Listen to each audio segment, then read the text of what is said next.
Canes Game Day is presented by 84 Lumber. 84 Lumber is the nation's largest privately held supplier of building materials, windows, insulation, drywall, roofing, and so much more. Stop by our store at 675 South Old Piedmont Highway in Greenville.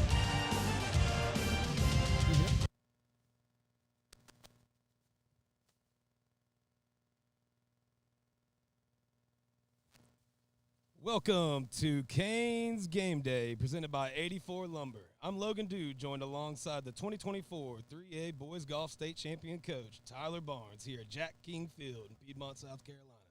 It's a pleasure to have you here with us, Coach. Thanks for having me. I really enjoying this experience. I hear this is a big night for you. It is. It's a big night for the boys golf team. We're going to be presenting our state championship rings after pulling it in last year. That's awesome, man. That's awesome. You always got to love trophies coming back to Wren. That's the ultimate goal. If you guys, if you want to tell us a little bit about that championship run. Yeah, we had a great season. I had two seniors, Hampton Yarborough and Eli Clevenger. We went out there. The regular season, we pulled off 5 big wins. We won our region. Got into upper state qualifier, took that, got qualified, and then went to the state championship. Had to fight for 2 days, and ended up coming down to between ourselves and Blue Ridge. Took us to 2 extra playoff holes, and we got it done and got that big old trophy out here now. I love to hear that, Coach. Hey, survive and advance the playoff way, right? Yeah. Hey, hopefully we get to see Wren do that later on in the year. Well, let's take a look at today's game day guide. First, we start off with a little introduction about ourselves. You can expect here on the brand new Canes Game Day. Then finally, we'll be interviewing a former Palmetto coach and asking him about his time there and what tonight means for him. That's actually a familiar name around here. We've already heard tonight, Stan Yarborough. Stan the man. That's the guy out here. Absolutely, yeah. Stan, he's a great guy. Yeah, it's one name you hear a lot around here in the Wren community. Yeah. He I love Stan. Stan was the prior golf coach. I came in here, assisted under him for 2 seasons. When he got promoted up to the athletic director spot, I got jumped up, and I hold the distinction of being his first hire as going from assistant to head golf coach. Hey, you gotta love that, Stan. You hear that? First hire, 100% success rate. So you gotta love that. So actually, this new Canes Game Day, we're kind of just going to come to you guys live for all the home games and kind of bring you a little bit of insight about the games. I know we did something a little bit different last year, but our head man, Tripp up there, he came up with this genius idea. So we just want to say whatever happens out here. So we're out here kind of winging it, but we love Wren football. I'm from the Riverside community. I went to Riverside High School in 2012. I'm a father now. I have 2 kids, and I work in logistics. So, we moved around here about 2 years ago, and we kind of fell in love with the Wren community. Blake asked me last year to do the camera on the sideline for the games to add a new element to the broadcast, and then now it led to this. But I know, Coach Barnes, you're kind of a transplant as well yourself, and we were here practicing. I guess that's what we'll call it, but we were here practicing, just trying to get ready for today, and we were talking about how much the Wren community is just kind of just welcomes you right away. It's just all love straight from the very beginning. Like last night, all the coaches saying hey to us, everyone walking on the track here saying, guys, we love the broadcast, we love it. When we can't go to the games, it's an absolutely great support system here, and Wren football is headed in a great direction. Yeah. I'm going to touch on that. I mean, my wife, I've got 5 boys. My son, Braden Shoemaker, he played on the team 2 years ago. I have my son, Tyler Barnes Jr., he's on the track team. We came in here full speed ahead. My wife and I jumped onto the Booster Club, did a whole bunch of improvements around here, working with the athletic department, stuff like that. Thankfully, so much support. This is definitely one of those places where you come and it just feels like home already. Like you're saying, everywhere you go around town, we're a small town, and everybody knows everybody and stuff like that. Hey, coach. Hey, Miss Blank. But this is I love it here. Enough so that I'm retiring here, and I love it. I love that, man. Yeah, I feel the same way. Yeah, my mother-in-law, Crystal Gibson, she's been in the Wren community for a long time, and my brother-in-law, Billy Gibson, he played football here years ago, and then my wife, Brooklyn, she played volleyball here too. So Wren community, I guess, no matter what, I'm in it, but I love it, man. It's been great. I mean, Miss Stephanie, the snack mom, already hooked us up with some brownies, so. I mean, can't be Johnny's mom. Johnny's mom. Absolutely, oh, yeah. So it's been a great experience so far. So we're gonna have a fun year on the Canes game day. We're gonna try and figure these things out, and we'll go from there.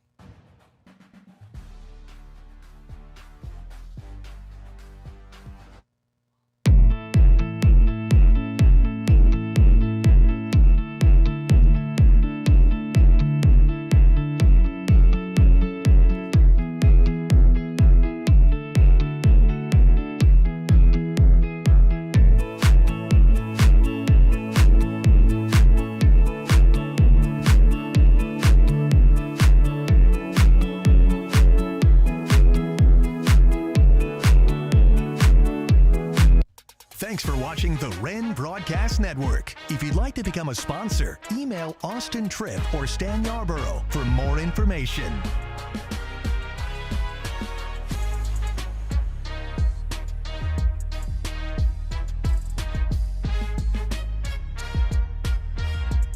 Is your current home cramping your style? Or maybe your nest has become too empty? Selling a home on your own can be frustrating and confusing. Not to mention all that paperwork. Don't lose sleep stressing over selling your home. Glenn and Alicia Klinger serve the greater Greenville, South Carolina market and will help you get your home sold and find a new one that best fits your list of wants and needs. You can spend your time dreaming of your next home.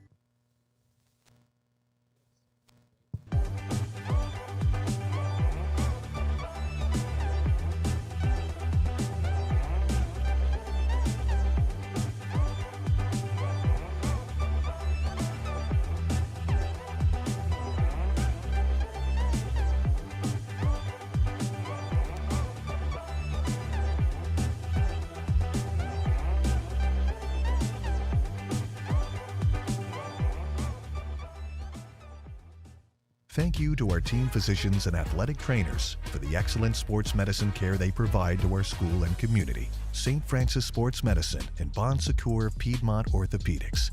Together, we keep you moving.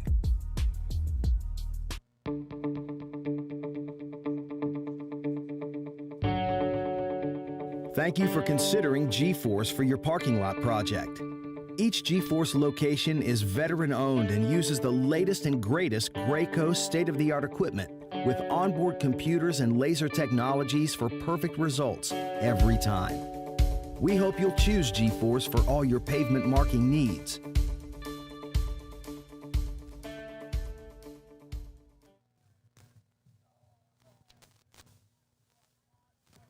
Are you looking for a brand new home in the Greenville, South Carolina area? With so many builders and communities, how can you be sure you will get the best deal? Realtor Glenn Klinger specializes in new home sales. Glenn is new home sales and residential construction certified and an expert in new homes in Greenville. So why take a chance on missing out on the perfect new home?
It's great to have you here, man.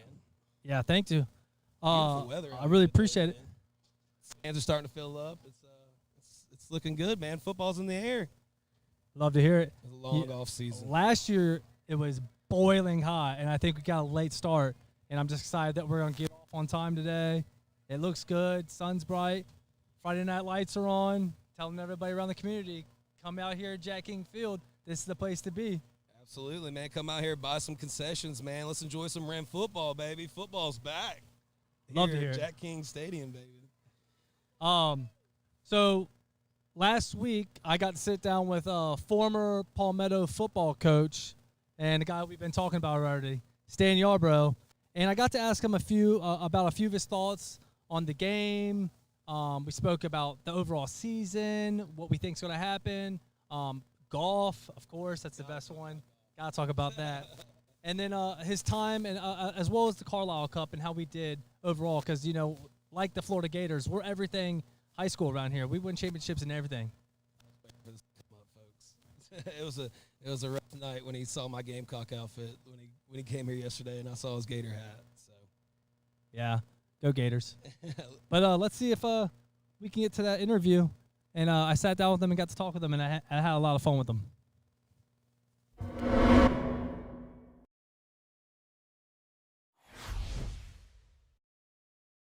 So good afternoon. Good to be sitting down with you, Mr. Yarbrough. How are you? Great. All right. A few things to start off for the season. I think the big question is how's the program looking in fall sports this year? Man, I've been working on eligibility for the last 4 or 5 days. Our numbers for participation are unbelievable. Football, for example, has 114 kids in the program. Volleyball and cross country and girls tennis and swim and cheerleading. It was just, we've got a lot of participation this year, so we're excited about that. And that it's only growing. Our enrollment numbers are close to 1,300. So in the last 3 to 4 years, we've added probably 200 to 300 kids in the building since the COVID year. So it's really it's exciting times around here at Wren High School. Yeah. That's awesome. I love it. I love the community. I love being a part of it, and seeing how many of our kids are out there and participating, not only in fall, but also spring. It was funny. I was on social media last night and I saw something where a few of the kids got together and actually told them how you should act accordingly within the stands during football games. Did you see that? Yeah. I haven't seen the video, but I heard that they went over there and filmed something. So they did a great job on it. They just kind of went over the basis of what should be done and what shouldn't be done and acting accordingly. And I don't think we've ever had a big issue with that at all. And just to see our student government, our kids actually get out there and be involved with it, that was awesome to see that. Yeah, that's exciting. Using that as a segue into the football season, when does that start and how do you think that's looking right now? So our first home game is what technically the high school league calls week 0. So we start Friday, August 23rd. We've got season passes for all sports are on sale right now through GoFan. We also have individual game tickets. So if you plan on come out for the first game, it's on GoFan, or you can wait in line with cash. We will have a cash option as well. But we're excited opening up with longtime rival and Anderson One foe, Palmetto High School. So, years ago, that was always the tradition that Palmetto and Wren opened up with each other. And so it just kind of gives the kids something to look forward to throughout the summer. And I know our guys have been working hard. I know Coach Norton and his guys over at Palmetto have been working hard. So it's going to be a lot of fun next week when it's actually game week. And, of course, we've got a jamboree Friday night at Chapman against Christ Church, the defending 1A champions. And I talked to the BHP AD this morning, and they scrimmaged Christ Church earlier this week, and so it'll be a good opening test for us. Kind of get our feet wet Friday night for just a half against Chapman. At Chapman against Christ Church. But I'm excited next week. We'll get into the only regular season event next week is football. That's the only team that can play week 0. But we do have a couple of home scrimmages for tennis, and we have a couple of volleyball scrimmages next week. So those teams are still. They're still in their preseason mode, but football will kick everything off next Friday night, the 23rd. So, How's that? Is there a little bit more extra competitive spirit there for you with you being a Palmetto guy? Absolutely. Yeah, I still have a lot of good friends over there. Principal Robbie Roach is a dear friend. It's funny, Coach Norton is in his second year. My wife taught his son last year in K4. And so we know, I know the AD Tim Broom, I coached with him. I don't really know a lot of the staff anymore. That there's been a complete changeover in that. In fact, we stole one of their coaches in the transfer portal this year when we hired Coach Scroggs as a guidance counselor and defensive back coach. So Gotta use it. Gotta use I it. think he said he spent 17 years there. I spent 15 years there coaching football and golf and a couple of years of baseball assistant coach. But yeah, it's always a fun rivalry.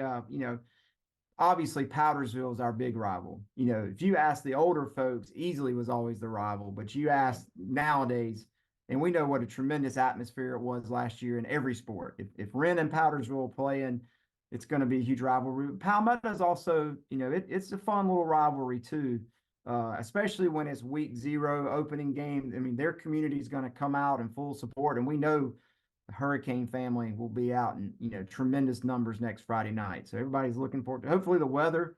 We're hoping Chris Justice will dial us up some good weather on WYFF, and last year was like 100 degrees, so hopefully we won't have that in the long-term forecast. But it's going to be exciting next week when the Mustangs come over across 85 into Piedmont. Love to hear it. Love to hear it. Like you said, so next week will be the week 0 with football kicking off. And then we have, like you were saying, we have tennis. We're on the uprise on tennis. I've seen last few years, and volleyball. Yeah. We know those guys. They've made a name. How do you feel about Carlisle Cubs? Last year, I think it was pretty close with us last year. Yeah, we actually scored more points this past year than we did the previous year. We finished second behind Daniel. And we won more state championships than Daniel did, but Daniel had a lot of runner-up finishes through various sports. So as you know, it's a year-long competition. So we were excited to finish second in 3A. Now 4A, obviously, it's going to be a bigger challenge, and my motto for this year is compete every day. And that's what our teams and our coaches and our players, we're going to do that. It's going to be a lot more competitive in 4A. But I know we'll rise up to the challenge, and we look forward to competing for championships this year as well. Hey, that's love to hear it, Coach. Love to hear it. Just to finish off real quick, do you have any special things, any special events coming up for the Palmetto game at all? Should we be looking out for anything? Not anything out of the ordinary. Just this the first game, so there'll be a pep rally that Friday, so the students will be fired up.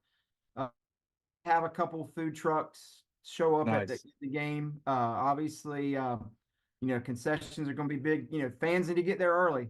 There's going to be a long line at the cash gate, but we do have the digital gates and the season passes and all that. So fans need to prepare for a big crowd. Our first 3 home games are Palmetto, Powdersville, and Hannah. And the Hannah game will be a Wren Youth Night. We try not to do the Wren Youth Night for the first game. We want to wait a little bit later on. But Palmetto is going to be the opening game, so that's a huge crowd. Obviously, Powdersville will be huge, and then Hannah being Wren Youth Night will be a good game as well. So our first 3 home games are just outstanding. So we're looking forward to big crowds. Like I said, if fans want to purchase parking, that's on sale. They can get that online through RevTrack, just like where they pay for their insurance and school fees and all that. We've also posted some links on social media. And Dr. Whitfield will be put that in his Friday newsletter. So that'll be coming out this week as well. And then the season passes, go ahead and purchase those. Avoid the long lines at the gates for sure. But we're looking forward to it. I know game week's always exciting around here, especially when you open up with a local rivalry instead of, in years past, we've played some teams from Georgia and some things like that. So this will be I think our kids have been looking forward to this this summer. They just the fact that it's kids we know. That a lot of kids go to the career center together. They go to church together. So it just adds to the local rivalry. Yeah. Well, I'm looking forward to it. I know my household's looking forward to it, and there's a lot of buzz in the community, and we're really getting excited about the season for all the sports. Yeah. So thank you so much. Yeah, we've had a couple scrimmages. Obviously, football looked good earlier this week against Walhalla. Yeah, they did. Volleyball team had a good scrimmage last night with Walhalla. They were a very competitive team, and they'll do really well in 3A volleyball. So, and then Friday night, looking forward to seeing I won't be able to make it to the Jamboree, but I know the broadcast network, the Wren Broadcast Network, and Austin and Blake and the boys, they'll be there. Best team in the state, right there. That's right. It's funny. A lot of people say it looks like they're watching ESPN. So they do a heck of a job. Also want to give a shout out to all of our sponsors. We're going to be working on the banners this weekend. We've got a lot of new stuff for the gym. Fans come out, they'll see the brand new scores table we got. We were able to test that out last night, and it looks fantastic. All the graphics and the bells and whistles and stuff we can add. We got new region championship banners for the gym. We'll get those hung up before the first home volleyball match is August the 28th, also against Palmetto. They actually open up the season on that Tuesday in an away match at Woodmont. Girls golf opens up on Tuesday the 27th, and tennis opens up on Tuesday the 27th. So that next week, like I said, is still preseason, but then the following week, when we get started on that Tuesday and we get rocking and rolling, and then that Friday night we go to Easley. That's a long time. You ask the old Hurricane alums, and they'll tell you Easley's their big rival. So yeah. Well, I really enjoy you taking some time out of the day and joining me on this. Again, like I said, I think the community's real excited. The kids are excited. I see the pregame show, right? You guys are going to be hosting a pregame show, kind of like College Game Day. We are. I got Austin in here. He's my new boss over there on that. Yeah, looking forward to it. Giving me all my directions. It's going to be exciting. So we got to get some speakers fixed at the stadium. We've got a new 40-second clock they're installing, so fans are walking around the track and stuff. They'll see a lot of things going on before the first home game next Friday night. So it's like Christmas time around here, man. It is an awesome. There's a lot of energy and excitement, and that's. Well, I saw the locker rooms. The locker rooms got upgraded. Yeah, the locker rooms. We appreciate Anderson School District 1 coming through with that penny sales tax money and upgrading the locker rooms. So, love it. Money. Love well it. Yeah. And we've got some other things too. We got a big meeting at the district office next Tuesday with the superintendent, and we've got some other things that we've got planned. We're just getting started around here, and absolutely. We've had a lot of success. The highway department put the signs up there the last few weeks. We had nothing to do with that, so fans have been asking questions about different sizes and things like that. They can call their state representatives and their highway department representatives and find out why. I've called them twice. I've called them twice. It looks good though. I love seeing those signs up there. So they update them, every 5 years is how long they'll stay up there now, as opposed to every year. Yeah, and every 5 years. I mean, it's hard to get one banner up on there, one sign on there. How many do we have up there now? I think we've got 4 or 5 up there. So of course, we got multiple back-to-back years with track and volleyball, and then of course cross country added and boys golf. So it's been a fun. Love to see it. Yeah, man. Fun. Love to see it. Got that little saying, small town, big ring. Trophies out there. There we go. Trophies. That's right. Love to see it. Look forward to honoring the golf team next Friday night too, as well. At the end of the first quarter, that's going to be exciting having those guys get back together. And state championship rings just arrived today, so it's ring season for the boys golf team.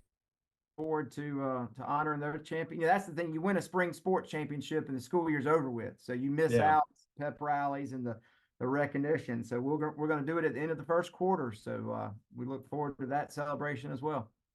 Looking forward to it, Coach. Thanks for taking time with me today.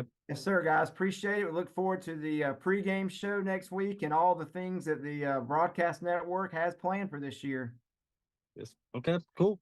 Thanks, Austin. All right. Thanks, guys. Go Canes. Go Gators. That's right. Go Canes. Hey, guys.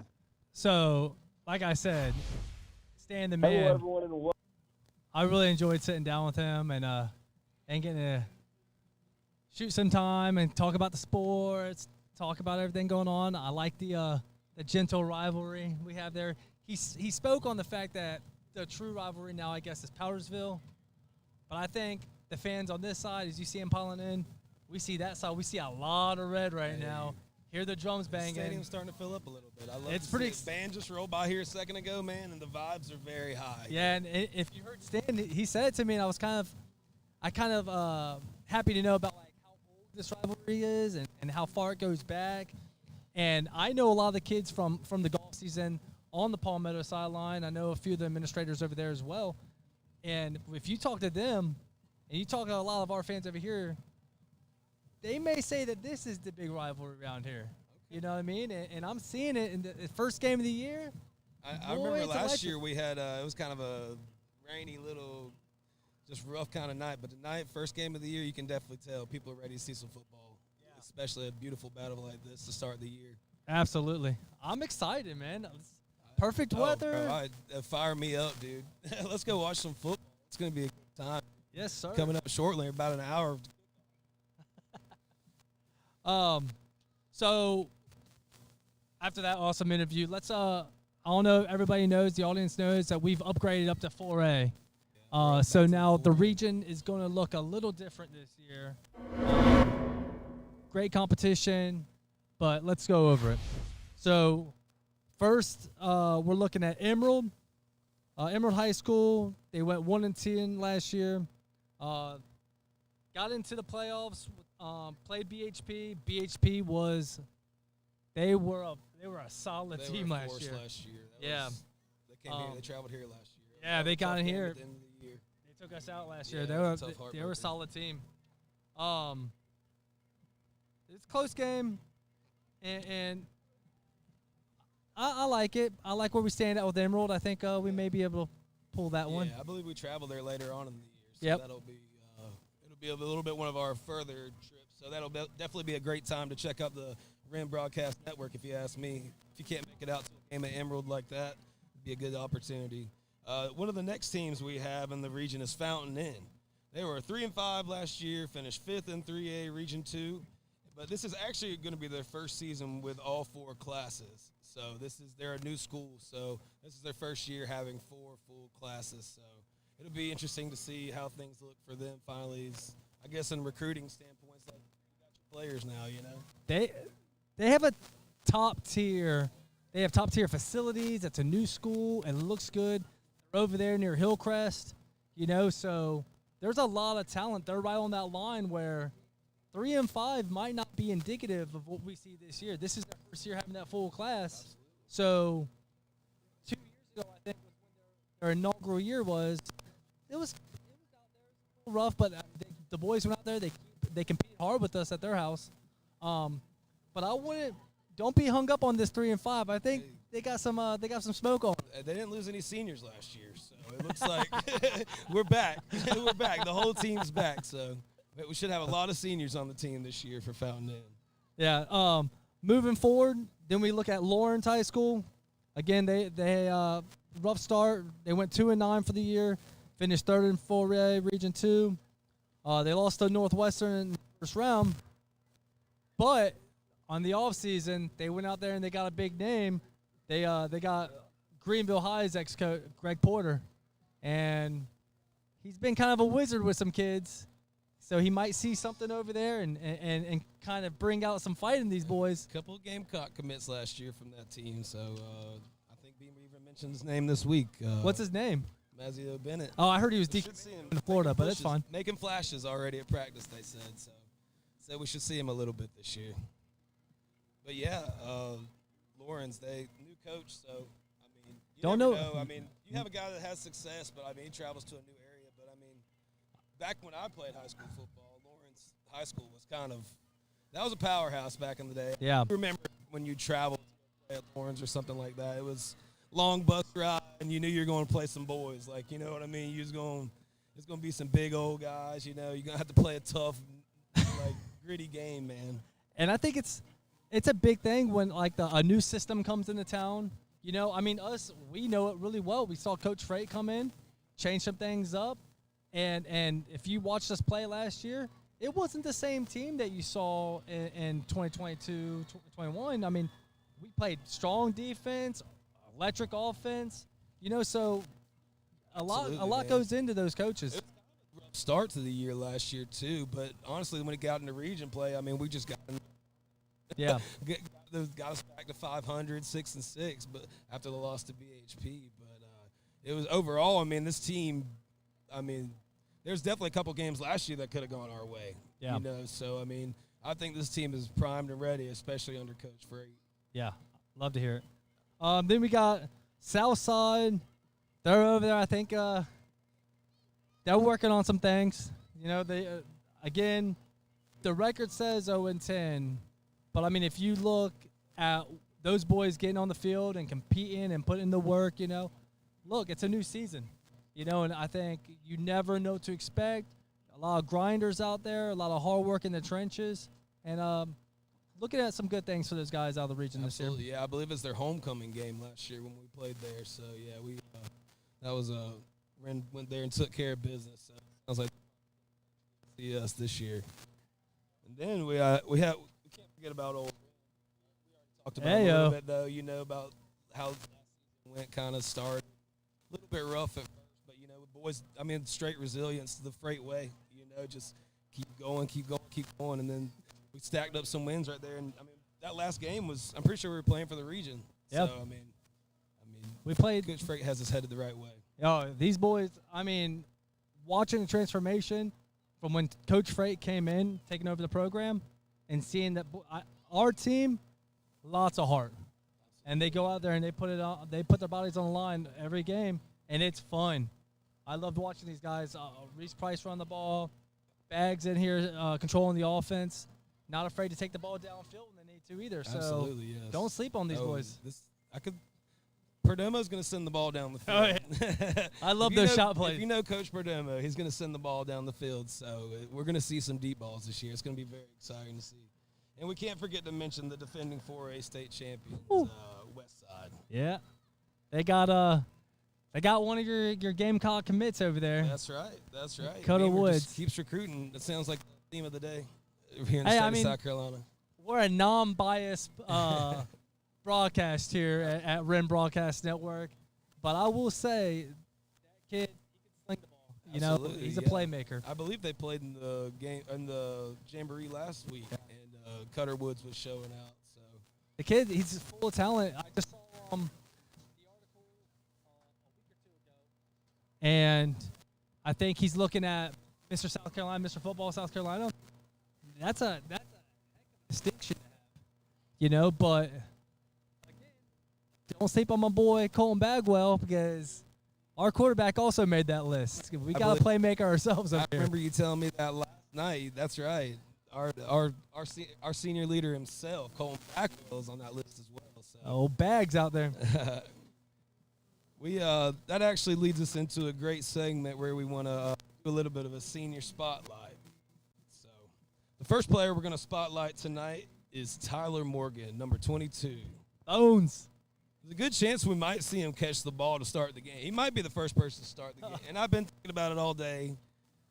First Canes game day ever. Might as well start out bold, come out with a prediction. If Tyler Morgan catches the ball with a chance to take it back, you know, no touchback, we might be hearing the band early. Oh, yeah. I agree. That kid is a ball hawk. I'm telling you, he finds himself every play.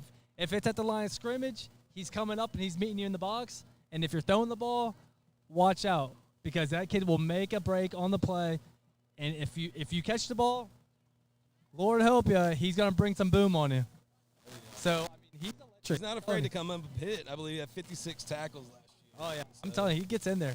Yeah, he got injured last year a little bit, too. So. Yeah, I think he was down 2 or 3 games. Yeah. But, I mean, that was tough. He's definitely one of the leaders of the team. Gets the kids going, rallies the boys up, and I think he's just a real determined leader and leads by example and really goes all out there. Absolutely, man. You can definitely tell he's so you love to see. The next player we're going to talk about is our senior running back, number 5. Oh boy, he is one of my sneaky favorites. I swear. Sneaky fast. He's quick, and you look at him, he's so low to the ground, and you know he gets down low. And if you meet him at the line of scrimmage, I'm gonna take number 5. 99% of the time, he's gonna run somebody over. That kid's a bowling ball out here. Number 5 and number 4. I would not want to be a defensive end trying to stop this. A defensive end or a linebacker trying to stop this run game. Yeah, I mean, if you look at the stats this year, you're looking at Seneca 30 carries, Palmetto 21, Powdersville 34, Woodruff 21, Daniel 21. This kid is a workhorse. Absolutely. You know, and when he gets the ball, again, it's electric. Something's going to come out of it. I swear I felt like every 4 or 5 times he touched the ball, he was finding pay dirt. It's awesome. Awesome to see it. Perdomo, how you doing? What's Doing up? good. We're live on the air right now. Love to see it. Hey, in our last one player more thing spotlight- about Reese. Oh, Actually, I read today. This man's he had over 100 yards in 8 games last year. what I said, workhorse. Give him the ball. Let Feed him. the kid eat. Let him eat. Let the teams watch. Fully expecting a big year in our boy. Reese All right, Price. now we're going to bags. Okay. All Here right. we go. Here we go. All right, number 4. Number 4, our You know, senior quarterback. Colin He will lead Bagwell. us where we will go. So He's, again, he touched the ball, whether he's slinging it down the field or he's running out of the pocket, his capability, his decision-making, and the fact that he's, again, another leader of this team, it's fun to watch. You know, watching him 4 and 5, going back and forth with each other, wow. that's the thing, man. You come out here and watch a game, you're going to watch some good defense, and you're going to watch some fun offense. I mean, you have those 2 weapons in the backfield and some of the guys that you have on the outside, like Brock Cherry, coming to play with us this year. So, Boy, I know. Brock Cherry. it's going to be a big year for him. He's as well. definitely- Colin's got some. He's got some new weapons. It's going to be a fun offense. Perdomo, he's got a lot of options to keep the ball moving down the field this year for the Hurricanes. Big bodies to throw the ball up to. Absolutely. I You saw wanna those see hog it. mollies coming by earlier. Yep.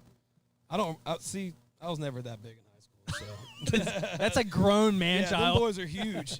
They just, hey, 15, go deep. We're going to get it up there, too. Absolutely. We're going to have time. I mean, our tackles are just a couple walls. Yep. Yeah, I mean, Colton Bagwell last year, 1,000-yard club on both sides, and 14 rushing and 14 passing touchdowns last year. So Yeah. the dude was just lighting up the scoreboard. I'm excited, man. 14 club last year. I think on the Wren Broadcast Network, we could probably say 2020 club this year. That would be fun. We saw his mom out here walking last night. We should have asked Yeah. if he had the 2020. I think she would say he's going to go 30-30, you know. We just got to make sure this boy gets his Wheaties. I think 2020 is possible. He carries a large load here at Red, Absolutely. and I think he does a great job leading this huddle. So, again, I wouldn't put it past 2020. You know, I think he can exceed that. Oh, absolutely. You know, because that kid, he's a talent on the football field. Absolutely, dude.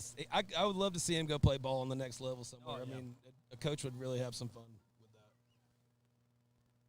All right, so that's our wrap up. Going now, I think we're gonna going into a interview with Coach Freight after this. I think Blake Miller, Yeah, the star, the voice of Wren. the that is. voice of Wren. The voice of Wren. Blake Oh. Miller.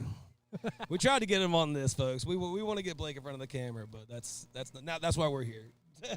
But yeah, the voice of he'll be on the call for the game for us. But he has a interview with Coach Freight. Yeah, So he's just got one of those good voices, he doesn't he? does, dude. When I watch the broadcast, oh man, he's like number 4 takes it to the house. I love it. But Man. let's get that interview. Yeah, let's see that. Let's cut to that interview up there, boys. Roll it. Hello, everyone, and welcome to the pregame coaches show with head coach Anthony Freight. Before we get into business, how you doing, Coach? How was off-season number 2? I'm doing really well. I appreciate you asking. I hope you're doing well. Off season 2 was busy. I think we accomplished a lot.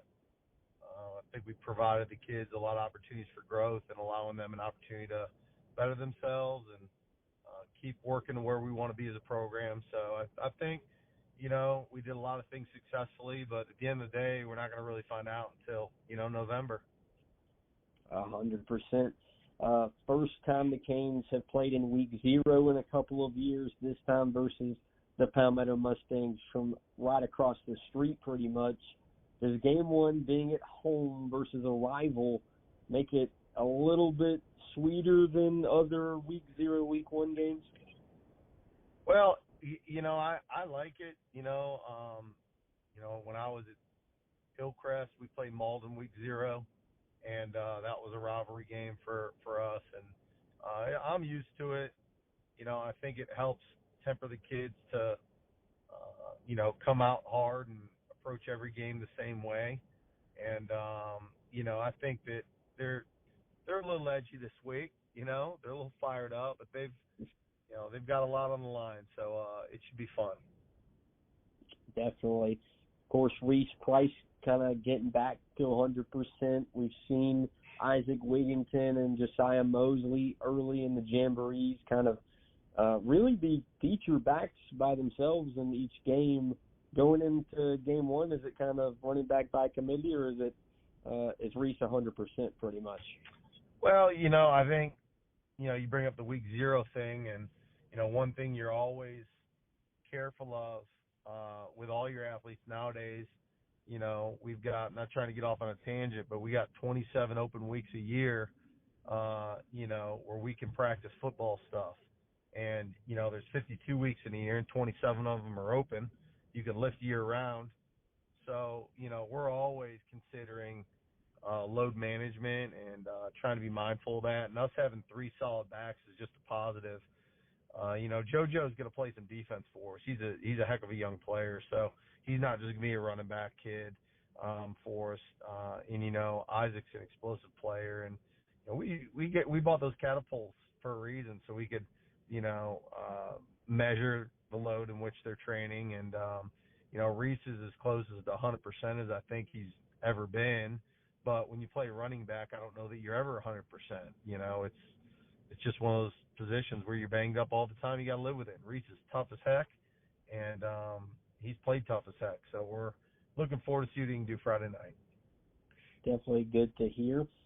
Making my way through some groups, the defensive line, I feel like when I talk to people about the line group, it's a lot of new faces for a lot of new people, and then you have your leader in Cam Sanders kind of playing on the edge now. I want to hear from you on guys that maybe people don't know too much about on that front, or guys that we're going to find out about down the stretch. Yeah, so we've got the 2 O'Brien brothers, Ethan and Landon. Ethan played linebacker for us last year, and he just got so big and strong. And he liked playing on the line and was really successful when he played up on the line anyways last year. I kind of talked to him. I was like, what do you think about this? It'll be kind of more like linebacker when you were up on the line and doing things. Like, let's try it.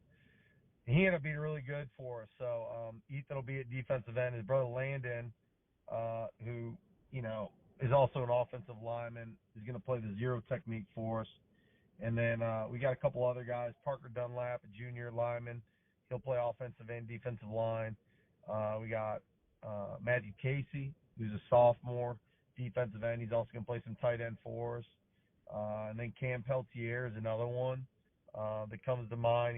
He's a big body kid, plays guard for us as well on the offensive side of the ball. And kind of a leaner, faster, explosive young man, JT Forrester, is going to be playing some DN for us too. So, we've got a pretty solid stable up front.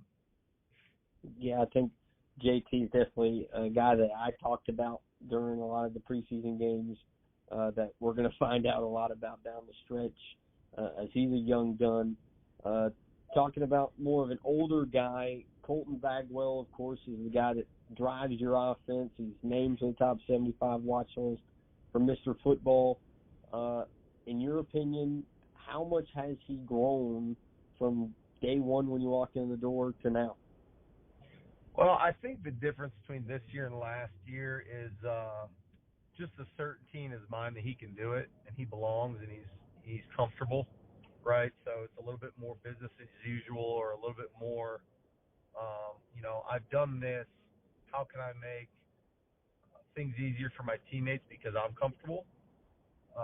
So, him getting that that recognition about being on the watch list. I'm not surprised. I mean, I don't know how many, 1,000-yard passer, 1,000-yard rushers there were in the state last year, but I imagine there's a handful. So he's a great young player, and we're excited that he's back with us again this year.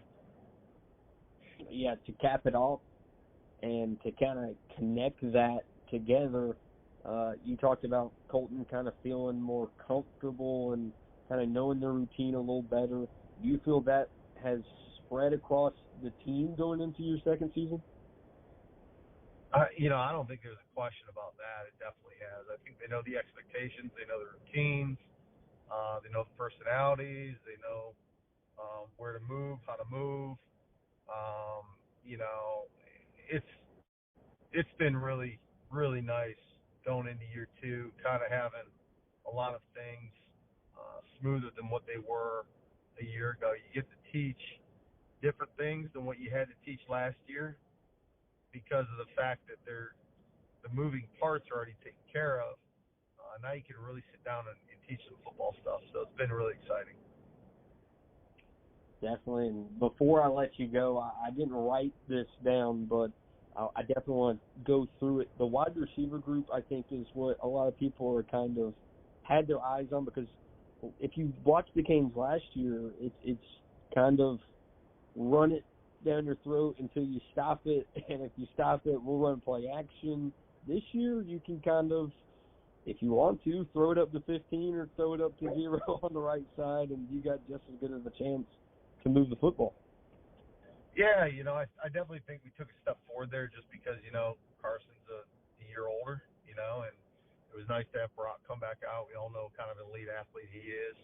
Caden Hill's a great 10th grader that's going to do a lot of good things for us. Ethan Harkness is a year older, and certainly he's going to be a great tight end for us.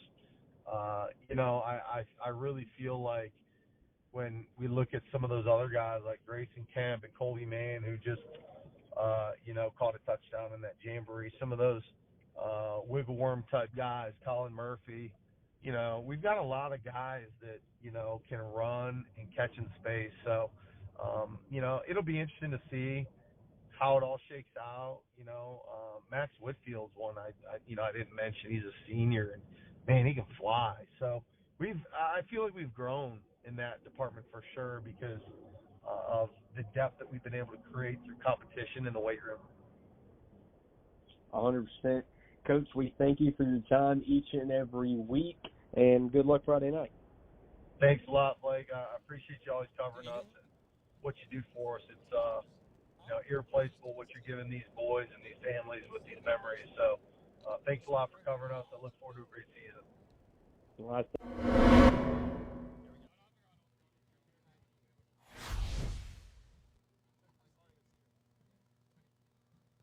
All right, so you heard the man, the myth, the legend, Blake Miller, talking with Coach Freight right there. The legendary Blake Miller and Coach Freight. A couple of legends right there, honestly. Couple legends, yeah. Absolutely. I'm speaking of Coach Freight, when he was here a few years ago, went and head coached at Hillcrest, wanted to come back home. We had a few fans last night walking the track talking about him specifically, like loving when guys come back to the house, Absolutely. Love what he's doing. It's that Wren community we mentioned earlier today. I mean, people, it just brings you back here, man. So the stadium's filling up nicely, man. It's people walking on the track. Stadium's filling up nicely. Number of travelers here, so they travel well. Right down the street on the other side, right? On the other side of 85. Yeah, it's not too far. Not too far. Near beautiful Saluda Valley, I believe the course Correct. is. It's a nice course. Yeah. Nice course. Absolutely, yeah. All right, so let's introduce Canes Concessions ratings. All right. So tonight we got hot dogs out of the concessions, supporting Wren Athletics. So keep it going. Come on out here if you guys on telecast want to come and get some hot dogs. These are from Anderson's Meat Market out there in Powdersville. They've been supporting us for, golly, lots of years now. So love it. Thank you to Ingles of Powdersville supplying the buns. All right, so you guys know the deal. Dave Portnoy, the Prez, give me a 0 to 10 We want the points. Don't be a rookie, bro. That's right. All right? Let's be honest So you about take a it. bite, One I take a bite. Everybody knows the rules. Let's give it a rating, right? All right. Here we go. Nobody pause this and screenshot. Won't pause.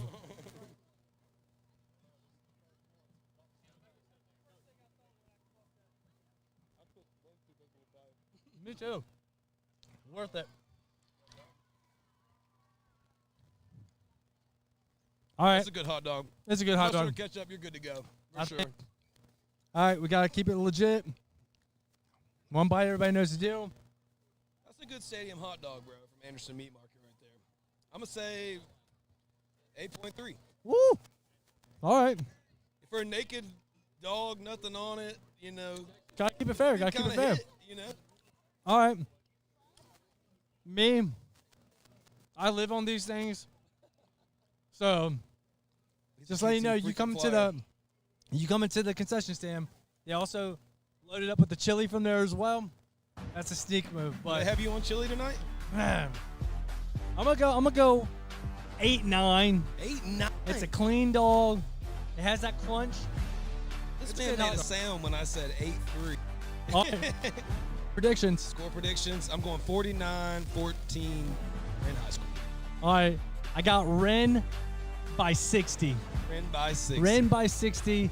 Let's take a dub, boys. Let's go.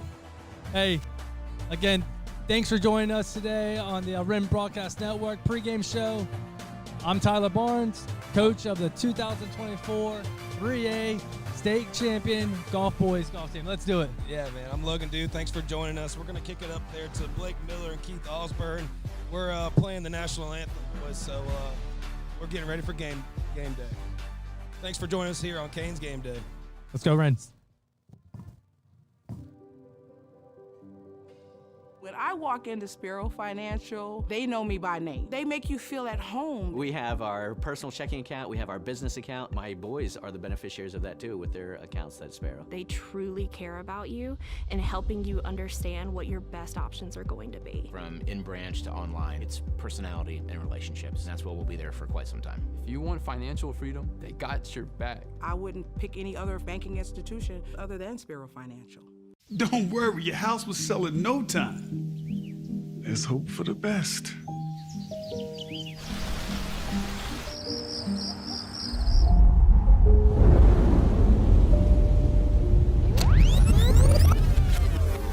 Congratulations! Brick houses tend to make life easier. Building an all-brick home can make all the difference in resale value. Choose brick and enjoy peace of mind wherever life may take you.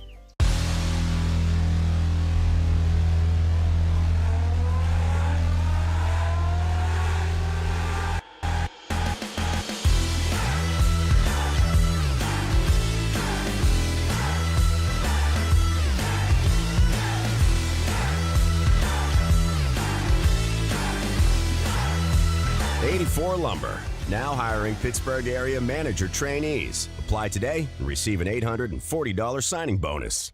Looking for a transportation partner that's got it all? Choose Compass for seamless international and domestic freight solutions. Need full truckload, LTL, LCL, FCL, or air freight cargo moved? No problem. Choose Compass. Trust Compass Logistics, Inc. to handle your imports, exports, and domestic shipments with speed, precision, and value. Compass Logistics, Inc., where your cargo meets its destination with ease.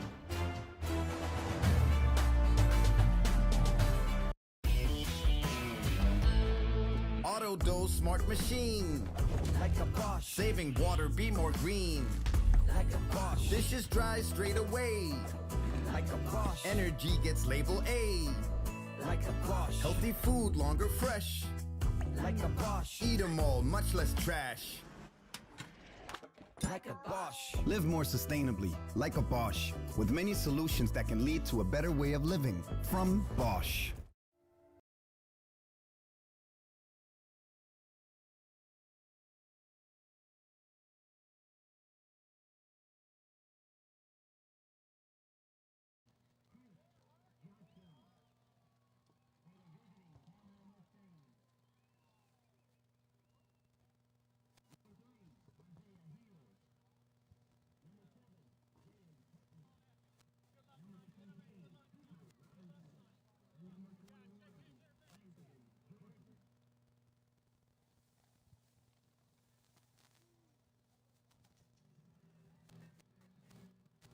You guys got me?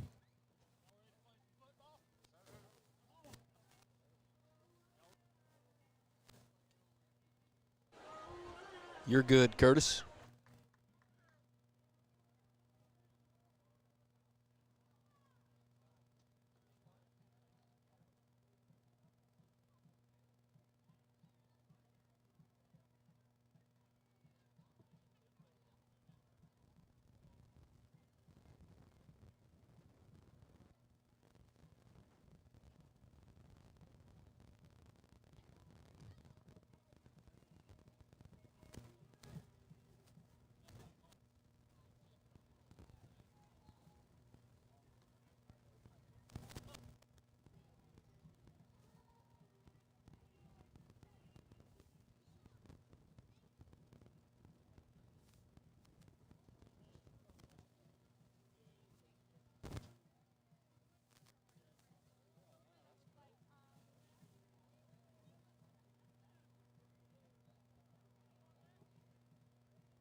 Hello, everyone, and welcome to Piedmont, South Carolina, the home of the Wren Golden Hurricanes.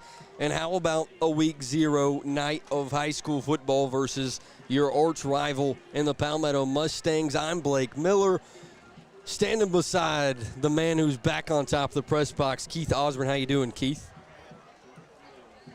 I had you muted. It's great to be back here. What a way to start the season. And hopefully we had Curtis. We heard his voice for 2 seconds. Hopefully we get this I'm here. Yeah, there we go. We got his voice. That's our sideline guy down there. How's the vibes? Canes about to run out of the helmet. How you feeling? Man, the student section's hyped, looking like a bunch of cowboys and cowgirls. Team looks ready to go. That's always good to hear. We'll get to hear from him throughout the night whenever we have injuries or 4th and 1s, as we all know Keith Evans likes to tell us about. As here come the Mustangs across the way.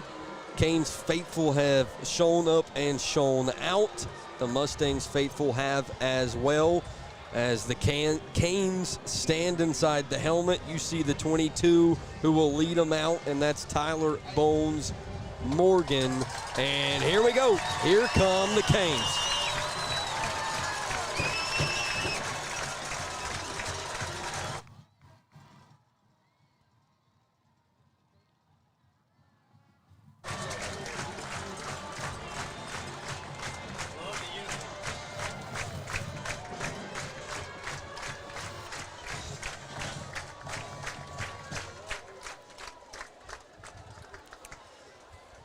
Keys to the game for the Mustangs and the Hurricanes, brought to you by Philip Price State Farm. Number one, Keith, fast start. We've seen it in both jamboree games now, but I think it matters a little more tonight.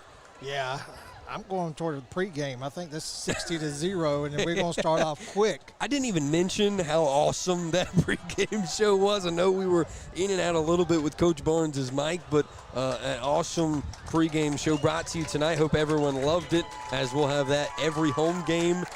Key number 2, finding pressure in different ways from the front seven. I talked, me and Keith, earlier about Cam Sanders being the leader of the front seven, and I think they control how this outcome ends as well.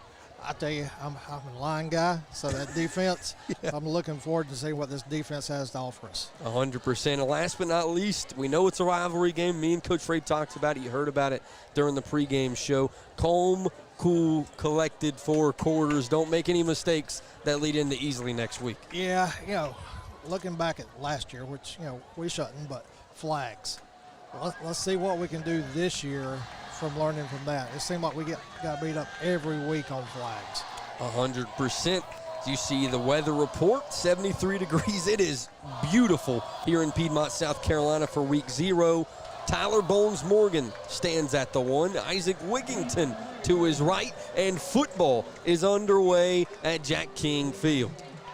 Caught at the 5. Wigington looking for a gap up the middle. He'll break it up the middle. Spin move. Breaks the tackle up to the 35, and that's where the Canes offense will go to work. And the man at the helm, top 75 Mr. Football watch list, Colton Bagwell will be the man at quarterback. Keith, and he's showing you why he deserves to be a top 75 player in the state of South Carolina. Yeah, I missed the Jamboree games this year, so looking for even more improved. 100%. Reese Price comes out there as a starting back. There was questions about his being 100% going into this one, but he gets a start. 2 up top, 2 down low for the Canes. Snap for Bagwell. He'll hand it off right side for Price as he's dragged down after a gain of 3 or 4. Looked like that was Jalen Putton taking him down. Yeah, I think that's what we're going to get a lot of tonight, Keith, is keeping this ball on the ground. This offensive line, 1 year older. Not a lot of new faces, a lot of the same guys up there, including big-time guy Cooper Sanders. Snap, handoff left side. Price has speed, trying to get to the edge. He'll be close to the first down with a little bit more. He takes a hard hit at the end and loses his helmet. Isaiah Hill on that tackle. First class rides first down, and Price will check out for the first time. Looks like Wiggs will be the man as they approach the 50. 3 up top, 1 down low here on drive number 1. Bagwell takes a snap, looks to the middle of the field, has his guy, breaks the tackle. That's Max Whitfield, I believe, as he's in the Mustang territory down to the 35. Number 21, Landon Jordan, finally brought him down. And this just a couple of arms away. And yeah, this is a nice little drive the Canes have cooking early. 3 up top, 1 down low here for Bagwell with Wiggs to his right again. Snap, handoff to Wigington, breaks a tackle left side. Tries to run over a Mustang and loses the football. And do they say he stepped out of bounds, or is it Mustang ball? They're going to say Canes football. Yeah, I don't think he got control of the ball before he put his feet in the ground. I think the camera's going to get it as well. Ethan Mayfield was all over it. Yeah, right in front of him. Yeah. He had his foot out of bounds when he touched the ball. That's why we got sideline guys down there to tell us who's smarter. We can't see it up here. Canes football. First down and 10, first class rides, first down once again. Snap, keeper for Bagwell, trying to make a move to the middle. He'll gain a couple close to the 20.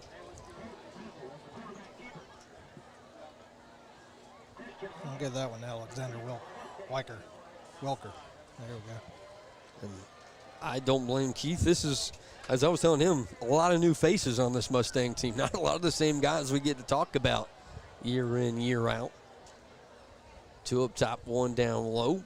Bagwell hands off to Price. Stiff arm. He hits the 15, 10, and that's where he'll be dragged down by a Mustang as Price is getting going on drive number 1. Them big boys gave him a big enough hole I think I could have went through that one. Let's go get Keith into some Canes football here and get this thing cooking. Oh, snap, crackle, pop. Pod set up top, 1 down low. Price to Bagwell's right, 4 and 5. Can they punch it in?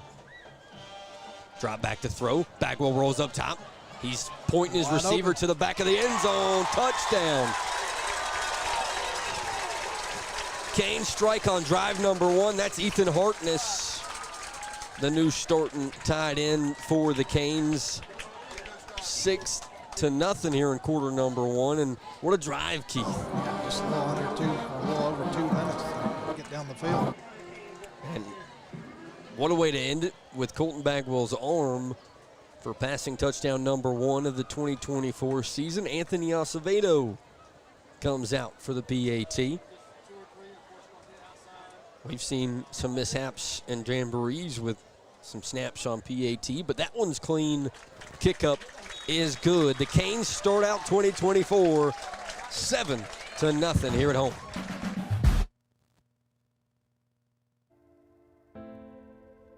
You've been there through it all, from first steps to new adventures, from major milestones to the smallest moments. You've been there every step of the way, supporting our dreams and celebrating our success.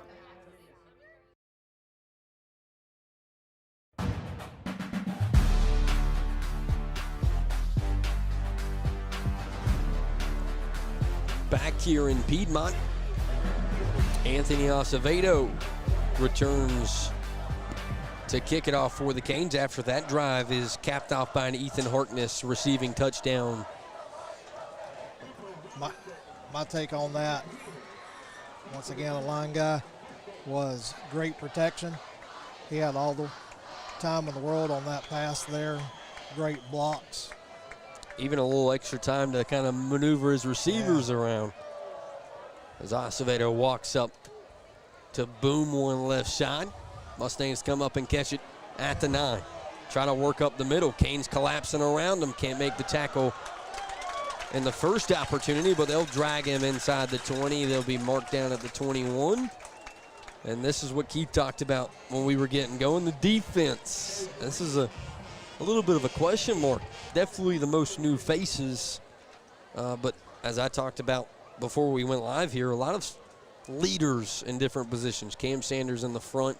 Tyler Morgan, Noah Ramey capping off the back end as the Mustangs offense comes out for drive number 1. Looks like Caleb Ricketts will be the man shotgun for the white and red. Puts his guy in motion. QB keeper left side. He breaks the first tackle and falls up close to the 25 at the 24.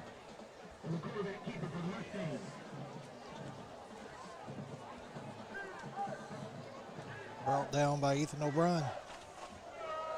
Ethan O'Brien, a name that Coach Freight talked about up front. That could definitely make some noise for the Canes defense. As Ricketts goes back into shotgun, the Canes flip the line. Cooper Robinson in the backfield for the Mustangs. Handoff right side into open space, and the Canes meet him. Noah Ramey with a big-time hit. That did give Palmetto a first down. Samaj McCoy on the jet sweep, and that it does. First down and 10 Mustangs. You see the replay from Logan Dew's perspective. Oh, no, Ramey came to clean up the tackle.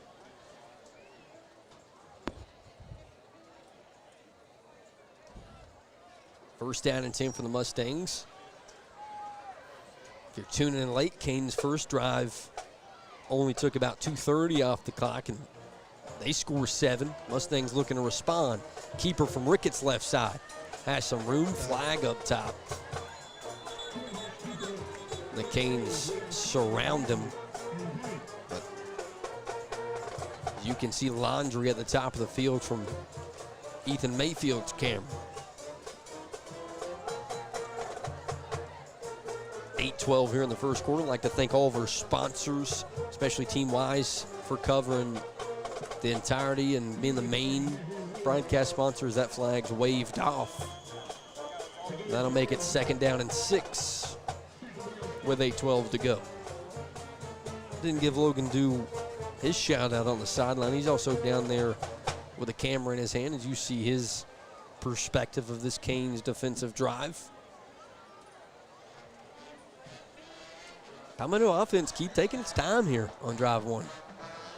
Trying to make sure they're got everything down pat here in week 0. Oh, and that's going to be a false start. The Canes caught and moving. Right tackle. Number 72. It's going to be Alex Wilker. That'll back them up, make it third down and 11. or second down and 11, excuse me.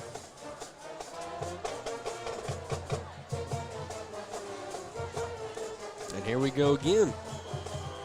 I think this could end up hurting them as the longer we go. Yeah. I'm enjoying this weather. Our first game. Yeah, it feels awesome. Usually we're burning up here. Second down 11. Hill goes in motion. Ricketts, little screen pass to the top half of your screen, and the Canes bring him down after a short game. Flag on the play. I think we got some holding over there on the end. 100%. That flag was thrown early in that process. Cooper Robinson on the little crack toss to the left side. See if they wave off this one. You mentioned it. Canes haven't been too lucky with flags so far this season. I was wondering how that guy was getting blocked backwards. That will back him up. It's going to be second down and forever. 21, 7:28 to go here in quarter number one. We'll have some scores from around the area, hopefully, as we get closer to halftime and then post-game as well. Mustangs offense led by Ricketts worked their way to the line, up back left side. One up top, one down low. Ricketts will keep it on the read option. Yeah, that was a bad one. Pedro's there to make the tackle. That'll make it third down a little bit closer, but still a long way to go. This is, if you're the Canes, this is what you kind of let them do. Kind of let them shoot themselves in the foot. Stay on this side of the football field and we'll be fine.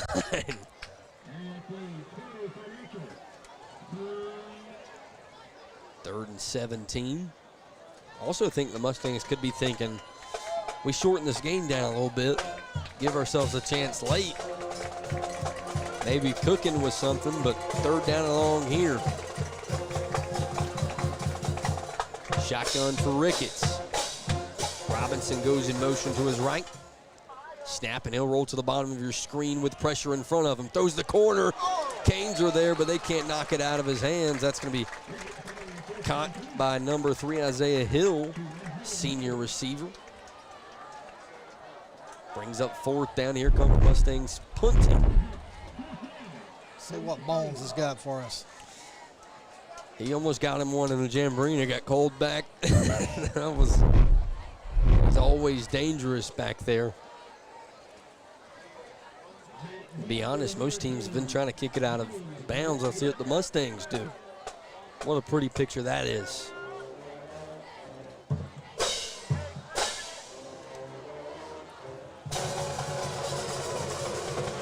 Snap good. Kick off, it's high. Bones comes up, and he'll catch it at the 40. That's where the Canes offense will go to work. Keith, great first two starts for offense and the defense. Yeah, we Palmetto pretty much took care of their own selves on that one for us, and I think there's a flag maybe somewhere. I don't see anyone walking together.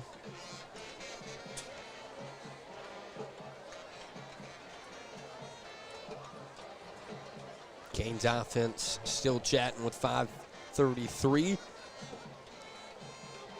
So didn't really listen to the pregame, but we're back in 4A, Region 1. 100%. Back to the good old days. So, back to state championship days.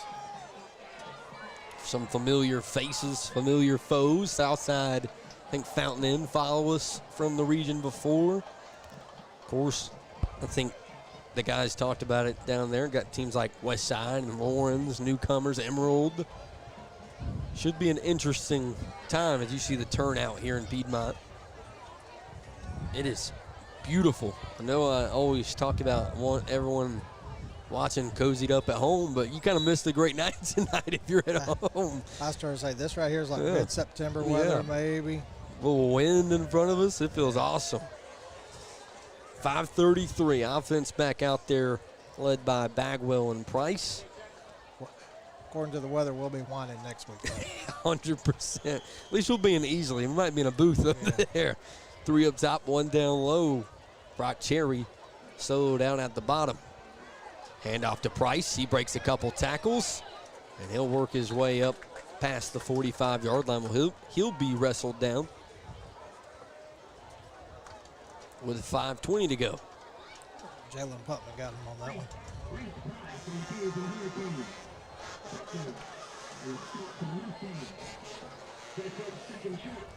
Back in the shotgun.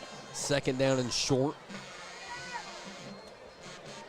Snap. Bagwell will throw it out to Price. One-handed catch. He's got blockers in front of him. Hits the 45 of the Mustangs, and he's tackled well out of bounds and a late flag. I was wondering if that was going to come in. Yeah. Can't let anything happen to 5, especially early. They'll talk about it. They came from a ref staring right at it.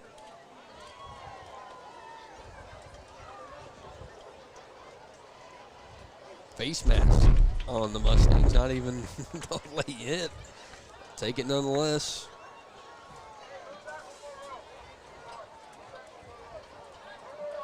So we'll get a right close look to it. And a little late. 1st down and 10 in the Mustang territory around the 35. Snap. Hand off to Price. Little counter play up the middle. Breaks a tackle. He's at the 25 and dives over a Mustang at the 21. I think if the stripes hadn't have been in the way, he would have took off. Yeah. And you talked about it earlier. You always seem to give the credit to the big guys up front, and I'm starting to join your side. That was a trap play set up for the right side. And, I mean, that hole up the middle was perfect. 1st down and 10. First class rides, 1st down and 10. 2 up top, 2 down low. Snap for Bagwell. He drops back. Looking left side. Seam route. Got him. Max Whitfield. Touchdown. A rope from number 4. 2 passing touchdowns here in quarter number 1, Keith, and he put that one on the money. That was pretty. And Max Whitfield has 2 big-time catches here early. As 4's got the helmet off, working back to the bench. He knows he's got a lot more work to do. 4:31. 13-0, pinning the PAT from Acevedo.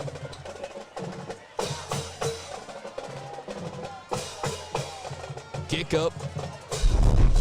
Good. Canes lead 14-0 on the Wren Broadcast Network.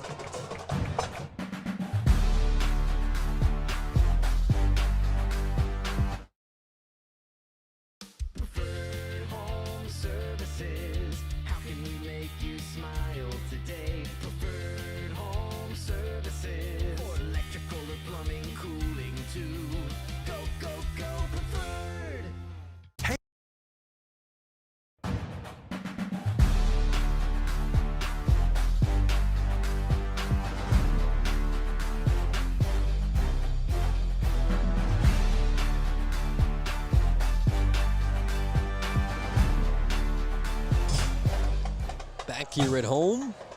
Curtis, how are the vibes down the sideline after 2 passing touchdowns? If you still got us. Hopefully. As kickoff from Acevedo left side. Bounces at the 10. Mustangs come up and pick it up. Bones Morgan trying to track him down, and he eventually does get to him. Ball's out. Can the Canes find it? It's still rolling on the ground. The Canes think they have it.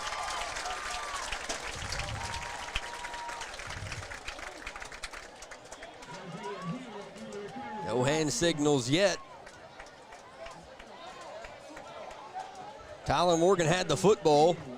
Looks like they're going to let them They're going to give it to the Mustangs. Tyler Morgan is not going to like that response. Guys are coming off the field saying they got the ball. Which waiting on Curtis. Explanation from the white hat. There we go. And they're going to say Mustangs football is. We'll get another replay up top here.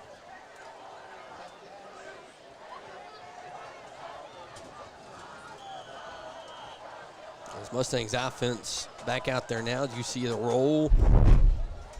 Doubt you were going to get an angle on that either way. First down and 10 for the Mustangs. Bounces at right side for a couple. Second down, 6 or 7. Got a whole army of blue jerseys around there.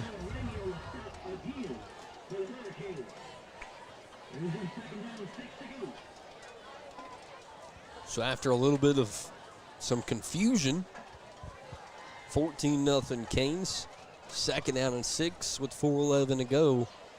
If you've been paying attention here early, Mustangs offense, of course, like I said, working in some new faces, so I'm not really shocked about kind of checking in the play from the sideline each time, but we'll see how long it lasts. A lot of motion pre-snap as well. Ricketts takes a snap, hands it off to Robinson left side. Canes trying to track him. He's going to break it open. 30, 40. Canes tracking from behind. Can they catch him? And they do. Noah Ramey with a touchdown-saving tackle into Cane territory, but also on the other end, a big play, Keith. You're going to get one or two of them a game, but I'm going to call that as the only one. We're hoping so. First down and 10 for the Mustangs. And I'll give credit always where it's due. This offensive line looks really nice early for Palmetto. They're opening up some holes. It has, other than just a couple of mistakes, like the laundry out there on the field. So first down and 10, 36-yard line for the Mustangs. Ricketts stands shotgun with Robinson now to his left. Snap, keeper for Ricketts up the middle. Delude and the Canes defense stop him only after a couple.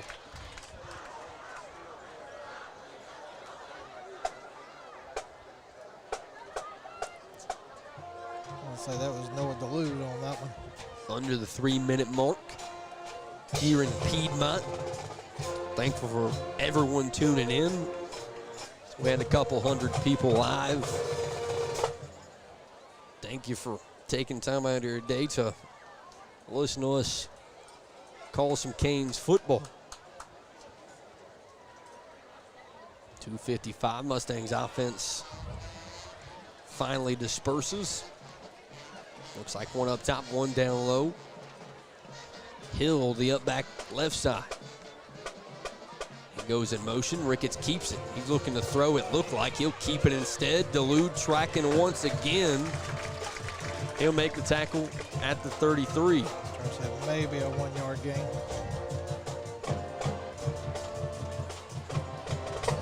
Third down and say 7. 2:54. Canes defense looking at a stop after the big play. Which is also something we saw against Christchurch as well. Kind of bend, don't break style defense.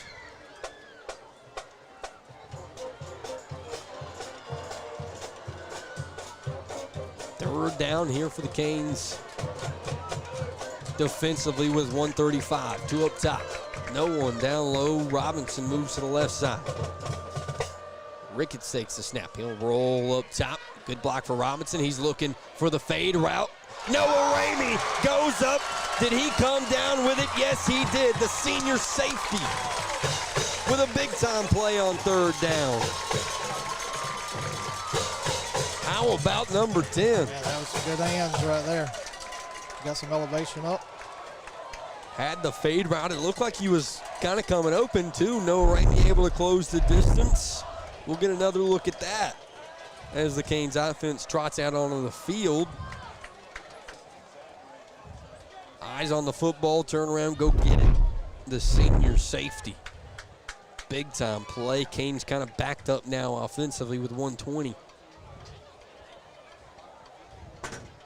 Bagwell with Price to his right. Snap. Keeper for Bagwell up top. Try to work to the middle of the field and only gain a couple.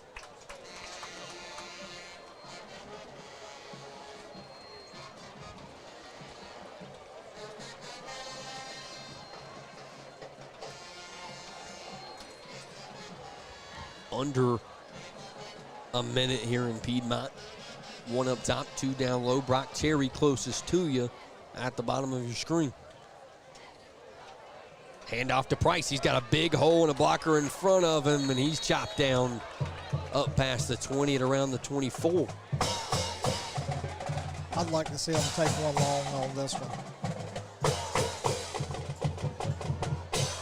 Clock will keep rolling at 40 seconds. Let's see what Coach Perdermo and Canes offensive coaching staff have cooking maybe for the last play of the first quarter. Bagwell shotgun. Takes a snap, he'll throw. Has Cherry at the bottom of your screen, breaks a tackle. He's still going. 35-40. He drives up to the 45, and Brock Cherry in his first catch lets it be known what he can do. That's nice to have on a screen pass. That was a pretty good gain on that one. Give all the Canes fans a little reminder of what the older brother used to do in the blue and gold. And they will let it run out. Canes lead over the boys from Palmetto 14-0 as we head to quarter number 2 here in Piedmont.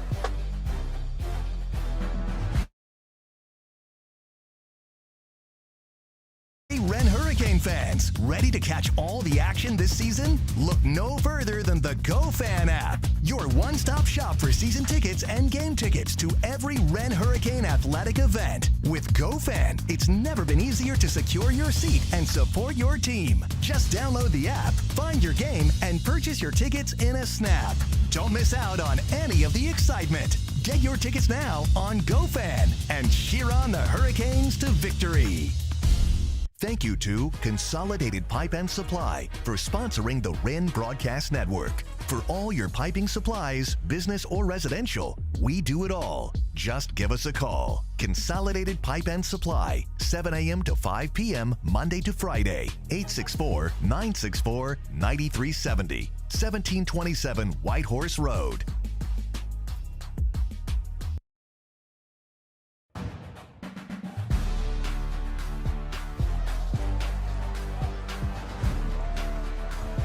Back here on the Wren Broadcast Network, Bagwell and the Canes offense come out for quarter number 2. I think they just recognized the golf league for winning the state championship. Of always, congratulations to Coach Barnes and Canes golf team. Looks like Bagwell will keep it to the bottom half. He breaks a tackle, trying to use the speed. He's inside Mustang territory at around the 37, and he's quick up. Let's go again. Let's go.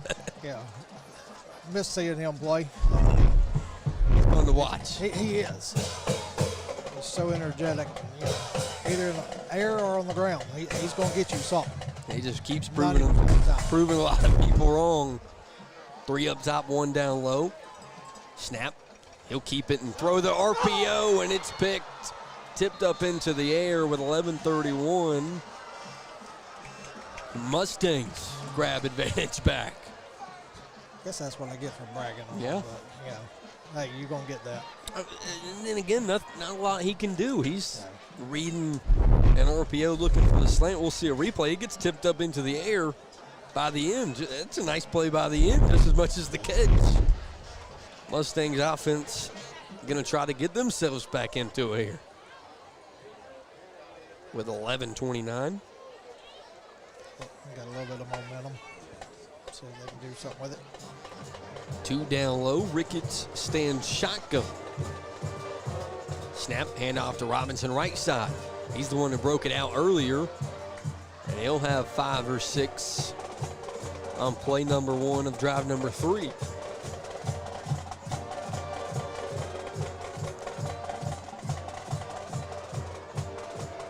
$11:15 to go here in the second. 2nd down and 4.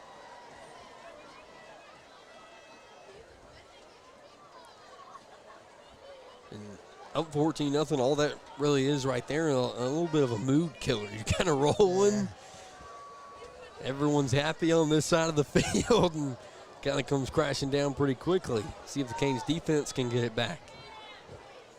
2nd down and 4. Man in motion. Ricketts will QB drawing up the middle. He's not really going anywhere.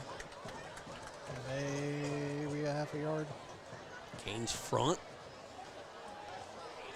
See what these guys can do here.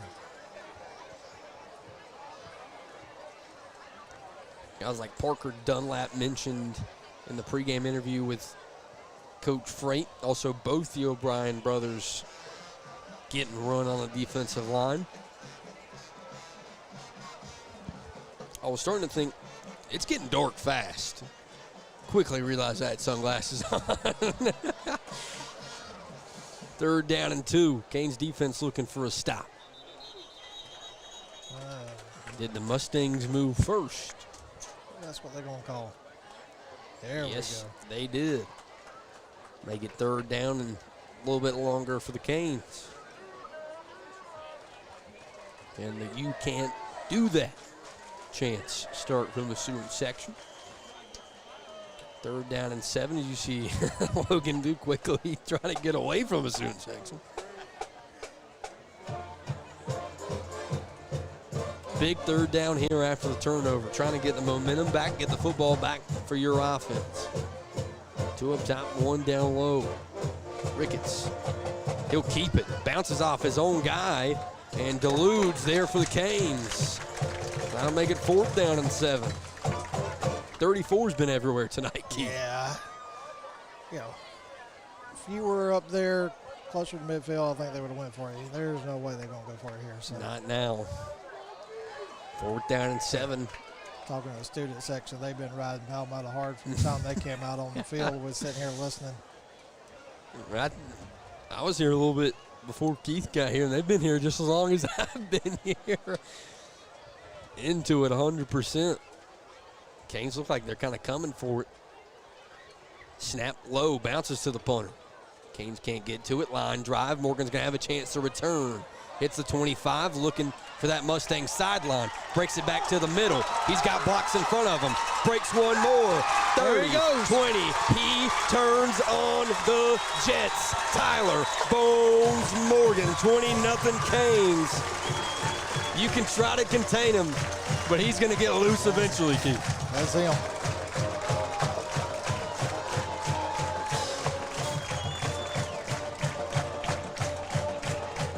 .32, 20-0. Here in quarter number 2, pinning the PAT from Acevedo. We'll take another look at that return, as this is the move, right back up the middle. 1 tackle and he's gone. And when you get in a track meet with 22, you're just not winning. Late addition to the PAT group. It's like Colby Mann, new holder. Kick up. Good after 70-yard return from Tyler Bones Morgan. Canes lead 21-0 here in Piedmont.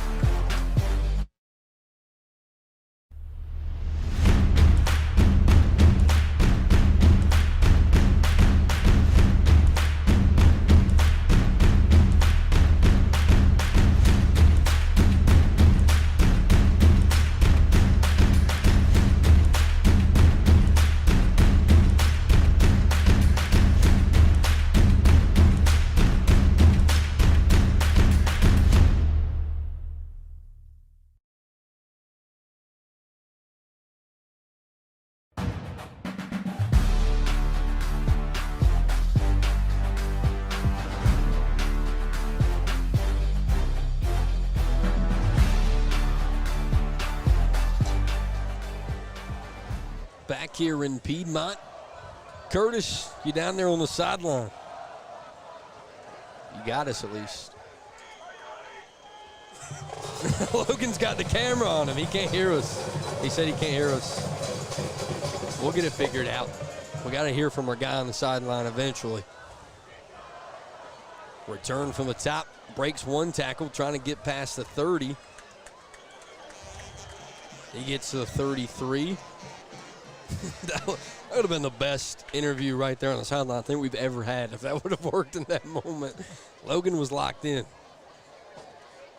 8:25. Hey guys, Curtis here. There he is. How's it right down here in front of the student section, and they are loud. I can't hear a thing. So You're good. Bringing it tonight. You're good. Especially after that special teams touchdown. Yeah, that's what I was about to come down there and be like, how's the sideline after the touchdown? 8:25, Mustangs offense getting back to work. Handoff right side, not much working. Samaj McCoy. Well, that just means maybe we need some better earpieces or some headphones or something. We went from headphones to earpieces. It's not changing. 2nd down and 9. Canes defense with a turnover already. But shutout football here through half number 1.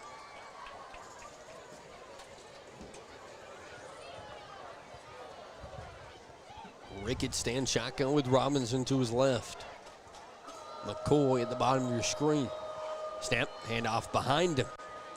Getting to the edge. Noah Ramey's the first Cane to touch him. And he gets some buddies to bring him down. Isaiah Hill on the sweep. It's going to be about 3rd and 3.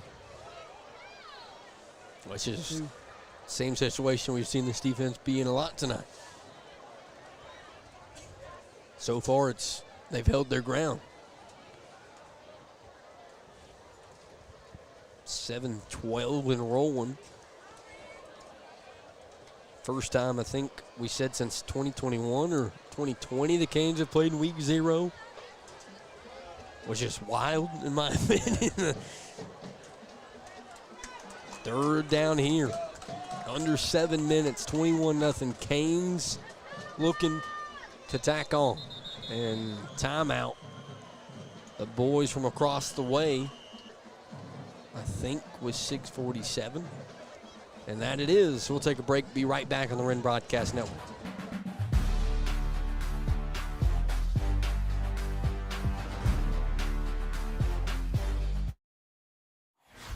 A 30-second commercial isn't a lot of time to tell you that. It's about time you got the care you deserve. You'll always feel heard by your doctor, never hurried, no unanswered questions, no brief conversations, just the personalized care that's right for you. So, although this commercial is almost over, we'd love to continue the conversation, because the more time that our doctors dedicate to you means more time for you to do the things you love. CenterWell Senior Primary Care. It's about time.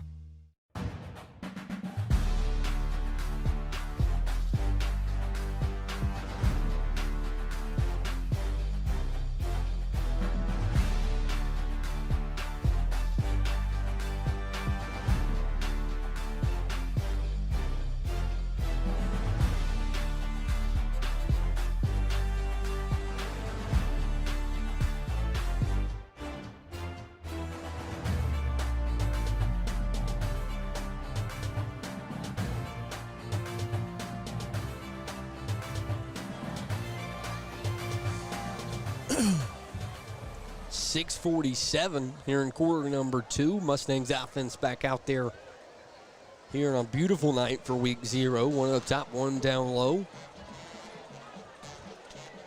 I'll give him 3rd down and 4. Pickett's stands shotgun. Robinson to his right. And him and Hill swap spots on the side of the field. Handoff to Robinson up top. Canes can't make the tackle in the backfield, but can Delude track him? He stretched it out just long enough. Cam Sanders almost got the feed. Man.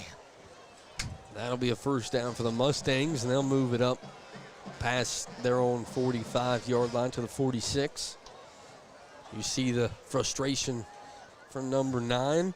I think his thing was he was tasting that one. He's got the speed to catch him, too. That's the scary part. A defensive end from the opposite side was about to track down a running back. 1st down and 10. Canes defense has been up to the task so far. Shotgun for Ricketts. Snap.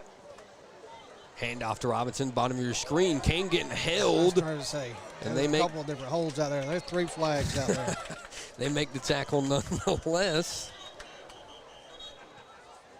I think one of them made a tackle while being held, if I'm being honest. That'll back him up a little more. Aiden Nickerson was the linebacker I was mentioning. He was getting grabbed, making a tackle all in one. That'll do some damage with 5:59. And if you're a Kane fan, you're kind of thinking maybe the Mustangs chew down a little bit of this clock. You get the last drive of the half, make this thing 28-0. We can get closer to that Coach Barnes and your 60-0 score. First down in forever. 5:48. 2 wide receivers closest to you on the screen. Up back on the line, right side. Snap. Ricketts is going to keep it to the top. Kane's trying to get out there, and they trip him up after a gain of a few. Up past the 35.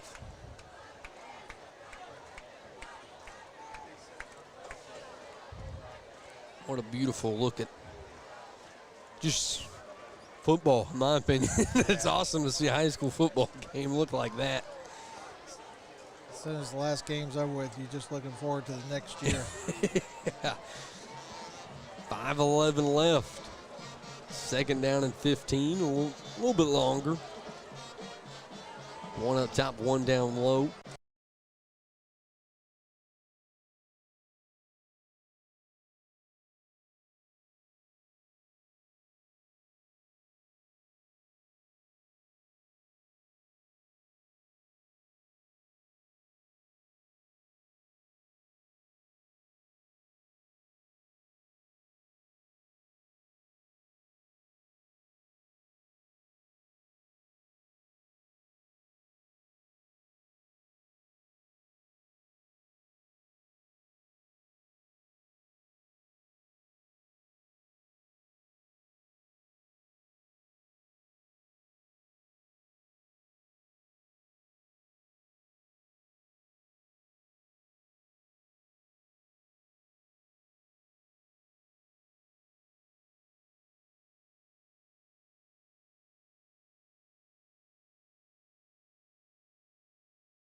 Do not know for sure.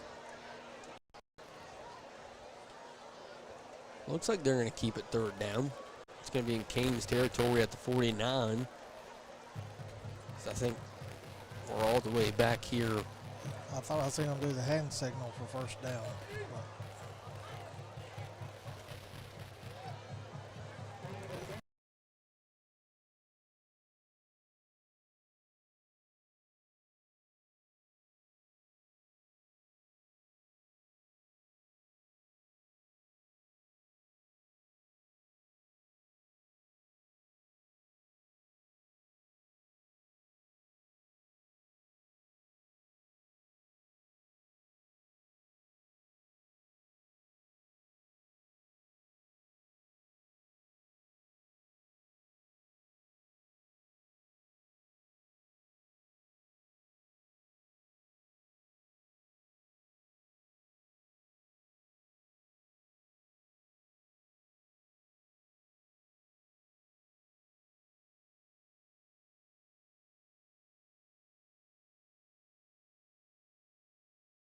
Now further into Kane's territory.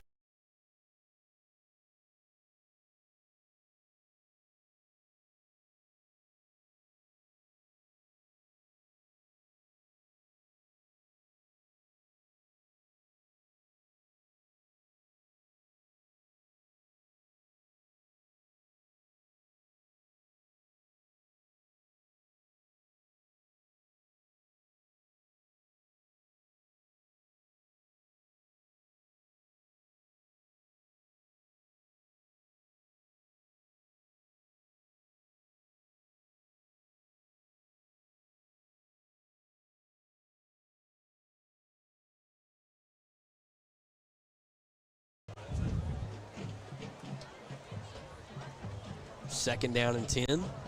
Shotgun for Ricketts. Puts Hill in motion. Hill QB draw at left side. Pushes his guy out of the way, and the Canes tackle him right around the 35-36. Which makes it 3rd down and about 6.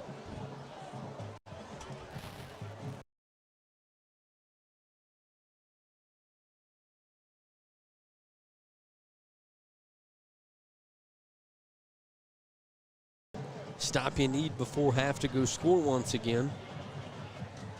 I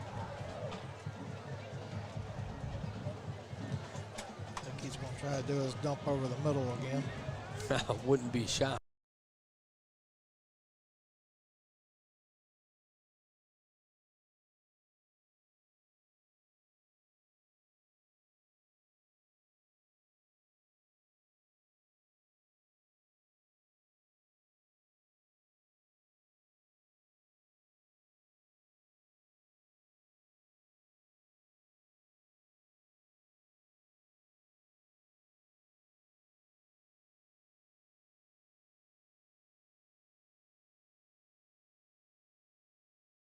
This lead.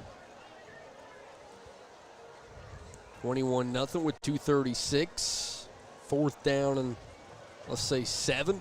Start saying, I think they're going to ride every bit of that clock to try to give Wren enough time. That is a new addition that we noticed. We now have the play clock. Play clock. Yeah, which is kind of shocking. That hasn't come into effect tonight so far. But Ricketts stands shotgun on 4th down. Canes defense looking for a stop. Everyone was moving a little bit before the play. Handoff in the backfield. Delude tracks him down. Flag late. But Delude makes the play for the Canes. Let's see what the flag is on. Can it possibly be a face mask? Which would be wild because I thought he got him around the hips.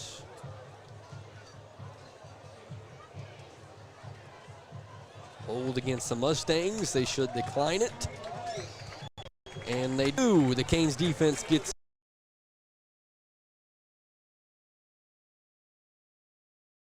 and that little talk we had earlier could come to fruition as the offense will get the ball back. Got plenty of time to get down the field from what we've seen so far tonight. Yeah, can maybe even see a little pass game open up here, especially if later on down the stretch don't see the starters as much. Josiah Mosley with his first walk out to the backfield tonight. He was a guy that really showed out in preseason, a youngster. Coach Freed said he's going to play both sides of the ball.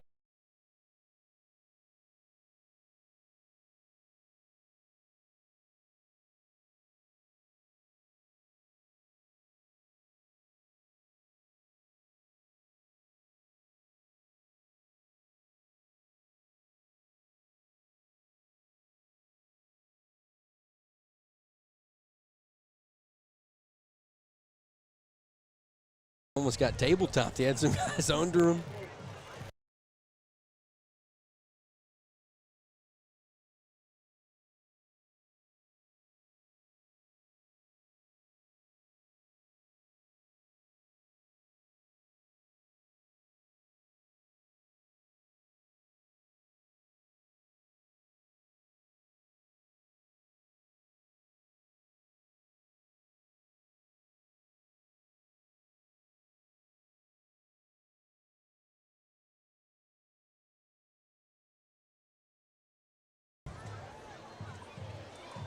Turnover for each club tonight. 2nd down and 9. Snap, handoff to Mosley up the middle, breaks it out left side, trying to use the speed, and he'll be close to a first-class rides first down. I think they're going to mark him just short, and they will give it to him, actually.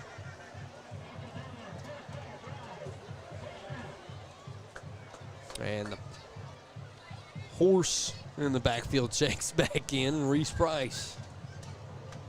Snap. Back roll looks a throw. Gets the out. And Grayson Kemp with his first reception of the night. He'll go down around the 25. See that blade of grass get him? Someone sniped him from up top somewhere. Got him on the feet. Shotgun once again. Bagwell and the Canes offense moving fast with 1:05. Hand off to Price, up top, getting outside, breaks a tackle, and he'll get 4 or 5 that he really kind of created himself there. I think we're getting ready to do a timeout here. And that we are. 53 seconds to go. Canes offense striving.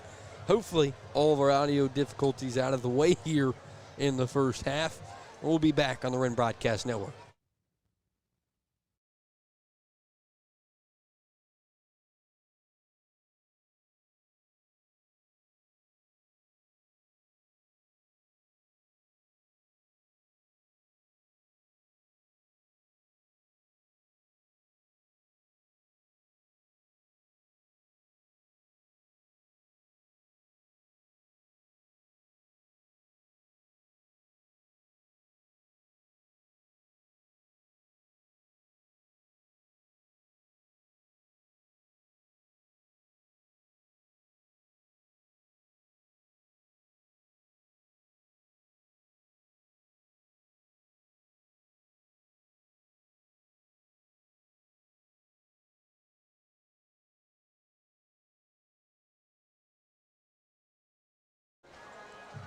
Back here in Piedmont, Doc's Chop Shop halftime report. Interview with Coach Freight with Curtis down on the sideline. I know we're having some difficulties getting everyone connected headset-wise is our problem because we're shorting out from up top. We'll get it rolling. Canes offense shotgun with Colton Bagwell. Puts a man in motion, snap, hand off to Price left side. Cuts it back up the middle. And he's still fighting past the first down. Close to the 10. It's first down for the Hurricanes. That it is. 45 seconds left. Clock's running. First down and 10. Bagwell, he'll QB draw it to the bottom. He'll be inside the 10. Timeout Hurricanes. Timeout Hurricanes is left. 30 seconds on the clock. Curtis said with 30 seconds. Second and 4, 8.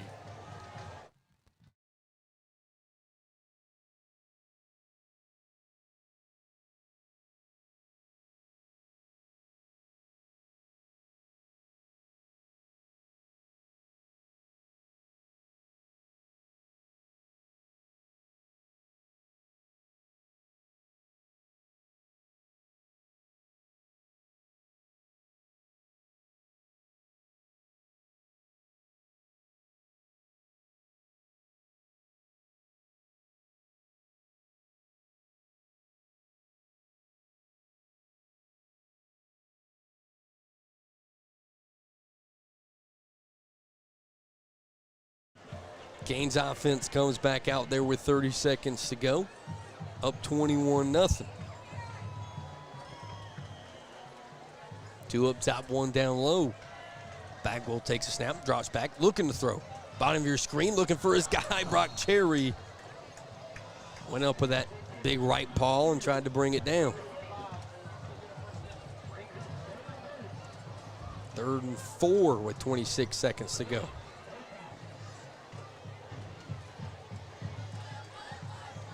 See Bagwell from the camera up top, getting his play in. Where would you go here if you're calling the play, Keith? Well, 26 seconds. I think I might have to do at least one more run. You got another timeout. 100%. 2 up top, 1 down low. Shotgun for Bagwell. He will hand it off to Price. Cuts it up the middle, trips a little bit. Did he get in? Touchdown, Reese Price. Keith Ausburn, a.k.a. Tony Romo, gets the call on it. The Canes punch it in behind their senior tailback to make it 27-0, pinning the PAT. Took us just over 2 minutes to come down, Phil. That it did. PAT, Anthony Acevedo, pending.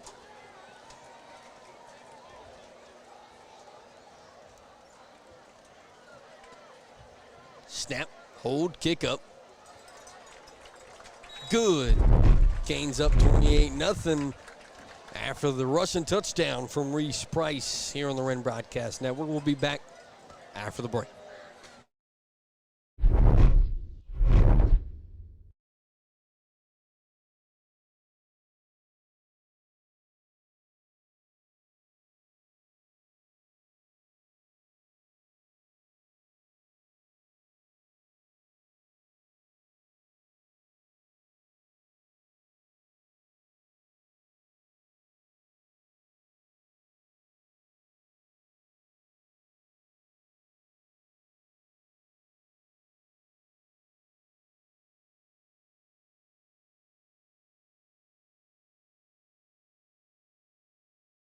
Back here for the kickoff, 20 seconds to go. Of course, stick around. We'll have Curtis on the sideline interview with head football coach Anthony Freight. Hopefully, we get it all connected and working, and we get to hear from Coach.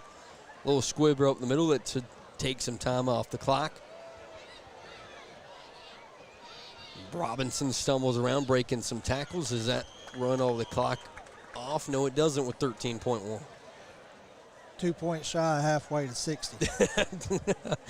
The real question is, you're going to be depending on Ship Wincop to have a big second half because he's going to be in eventually. Yeah. I don't think the starters stay out here for much longer. We'll have to have a talk, Coach. Yeah. Hey, we got two guys saying it's 60 to nothing. Yeah. Come on, Coach. Come on, Coach. Let's get to 60. Coach Tate 100% would back in the day.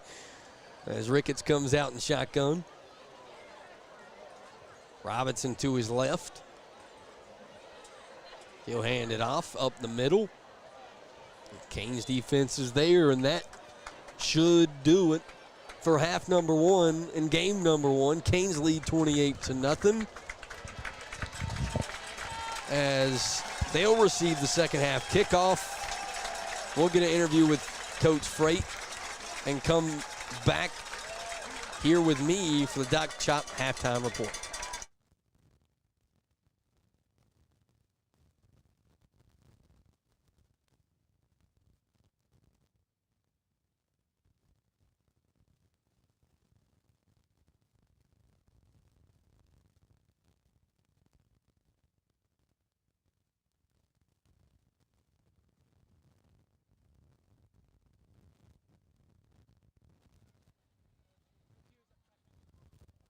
You got Coach Freight here. Good half of football, Coach. Way to start the season. Yeah, it was good. I mean, they're tough as nails over there. They fight and claw, and there's always room for improvement. I think we'll go in there and we'll find those things and try and keep it sharp for the second half. Thank you. Thank you, Curtis and Coach Freight. As when we come back, I'll give you some scores from around the region as the Canes lead 28-0 here in Piedmont.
forewarning, we're going to restart things. So if it buffers or stops or goes away, definitely come back to the channel and find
Hey, Wren Hurricane fans, ready to catch all the action this season? Look no further than the GoFan app, your one-stop shop for season tickets and game tickets to every Wren Hurricane athletic event. With GoFan, it's never been easier to secure your seat and support your team. Just download the app, find your game, and purchase your tickets in a snap. Don't miss out on any of the excitement. Get your tickets now on GoFan and cheer on the Hurricanes to victory.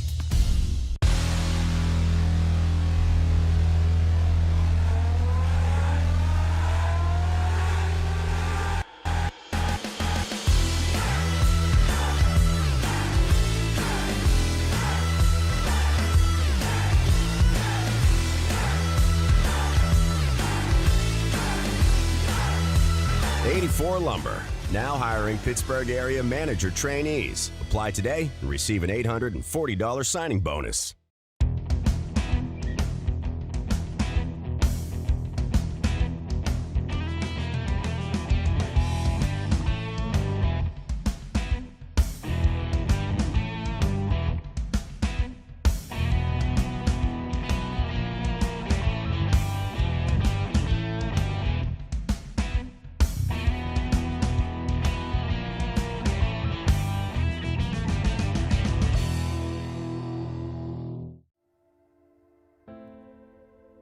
You've been there through it all, from first steps to new adventures,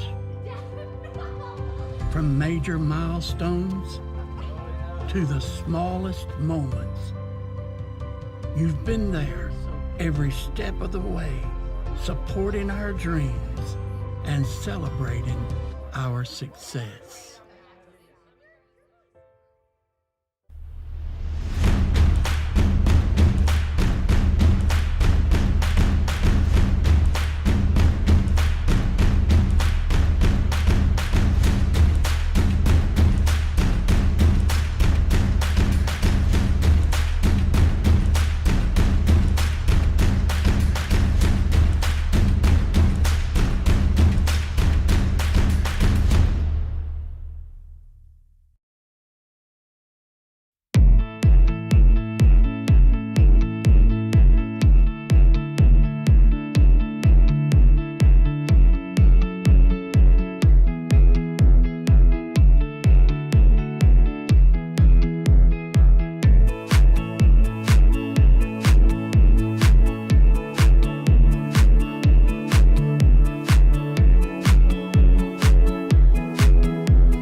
Thank you for considering G-Force for your parking lot project.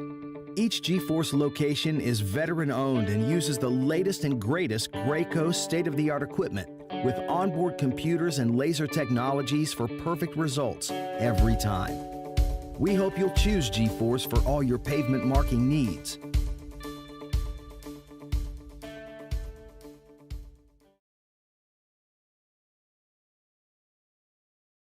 Looking for a transportation partner that's got it all? Choose Compass for seamless international and domestic freight solutions. Need full truckload, LTL, LCL, FCL, or air freight cargo moved? No problem. Choose Compass. Trust Compass Logistics, Inc. to handle your imports, exports, and domestic shipments with speed, precision, and value. Compass Logistics, Inc., where your cargo meets its destination with ease.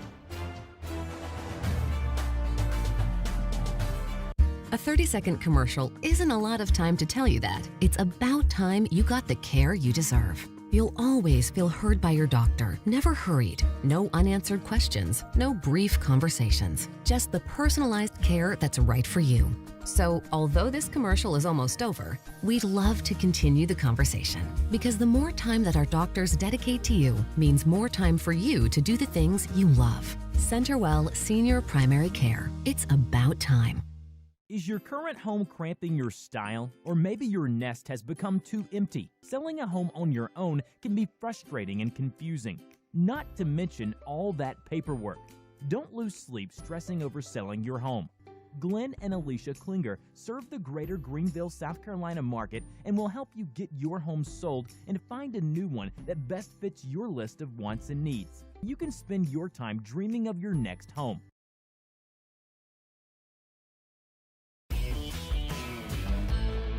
Auto Dose Smart Machine.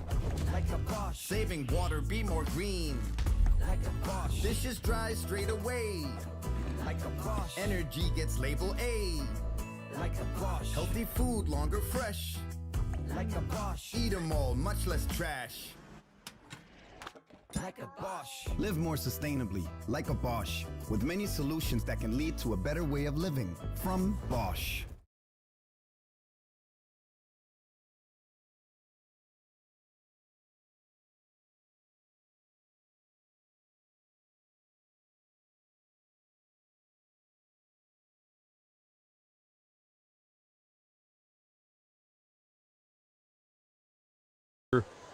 Experiencing electronic difficulties, as everyone would expect, with all the stuff we got going on, new stuff, old stuff. Figuring out. It's only week 0. We got a long season to go.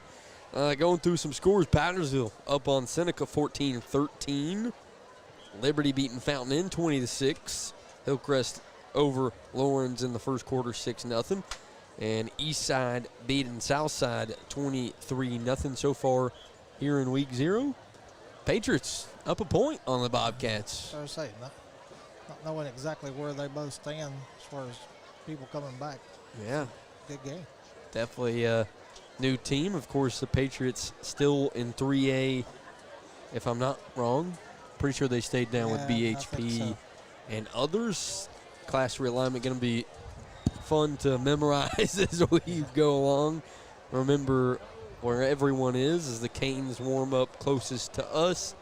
Mustangs getting together in the end zone as we approach 120. But from half number 1, Keith, Colton Bagwell, besides the interception, pretty much looked perfect. But I want to go and talk about the offensive line and what we talked in the first quarter. A lot of big holes in the run game. Yeah, not to disappoint any at all on that. We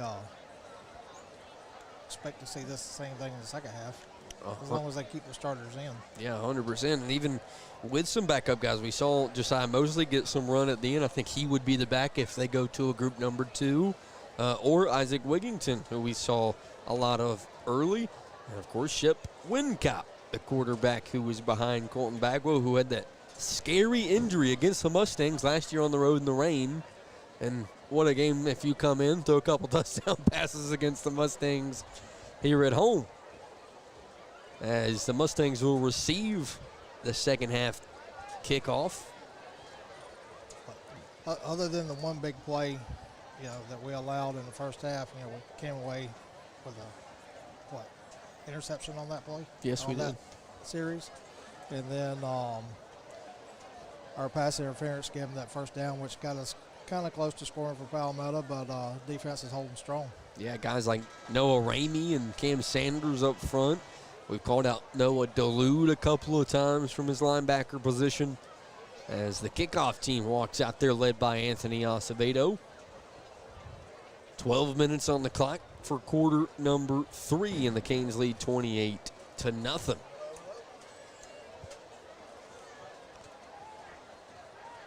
We also will get Logan Dew hopefully back as we figure out that on the sideline. A lot of sideline troubles tonight.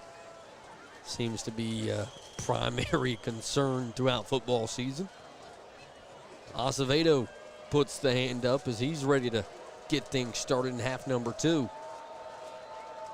A little pooch kick to the right. And I think the Canes are going to get caught offsides.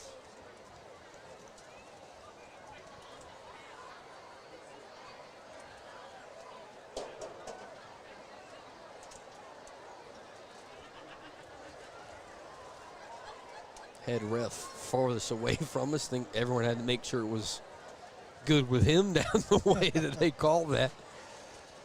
They'll back the Canes up 5 yards, and Acevedo, we'll see if the decision changes to pooch it, because now if you pooch it, you're right there at the 50.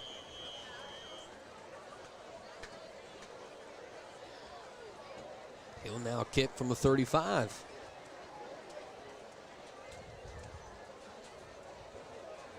Hand up, everyone straight. Canes will take a step back a little bit, and a boomer left side. Mustangs go back to the 15. Catch it, look for a return. Holding it, look like up top. Hill spins up past the 50. He's into Cane territory at the 46. Yeah, got a flag over there around the 32. Around right where that holding would have taken place. See if the call is, and yep, it is. Mustangs will back it up to start out quarter number 3.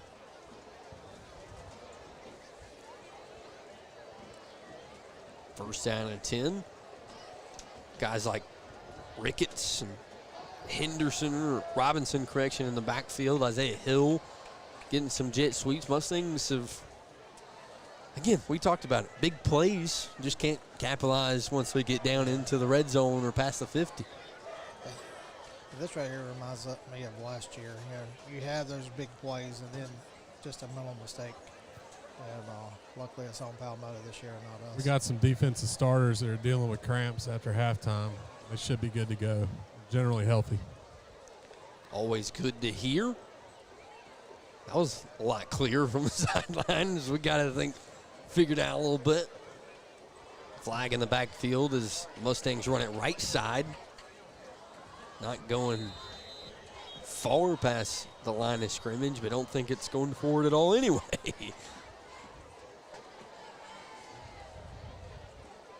As if that is a holding, would be back-to-back holds on the Mustangs.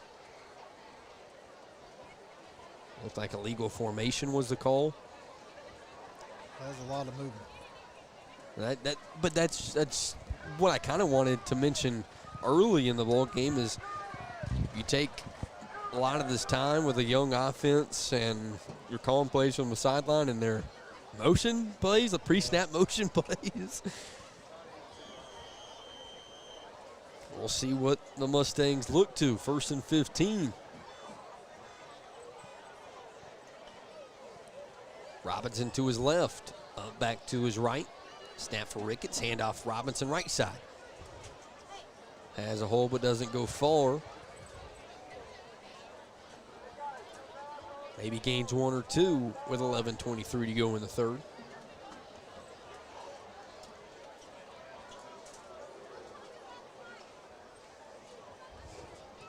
Canes front, of course, we talked about it, is only let up 1 or 2 big plays.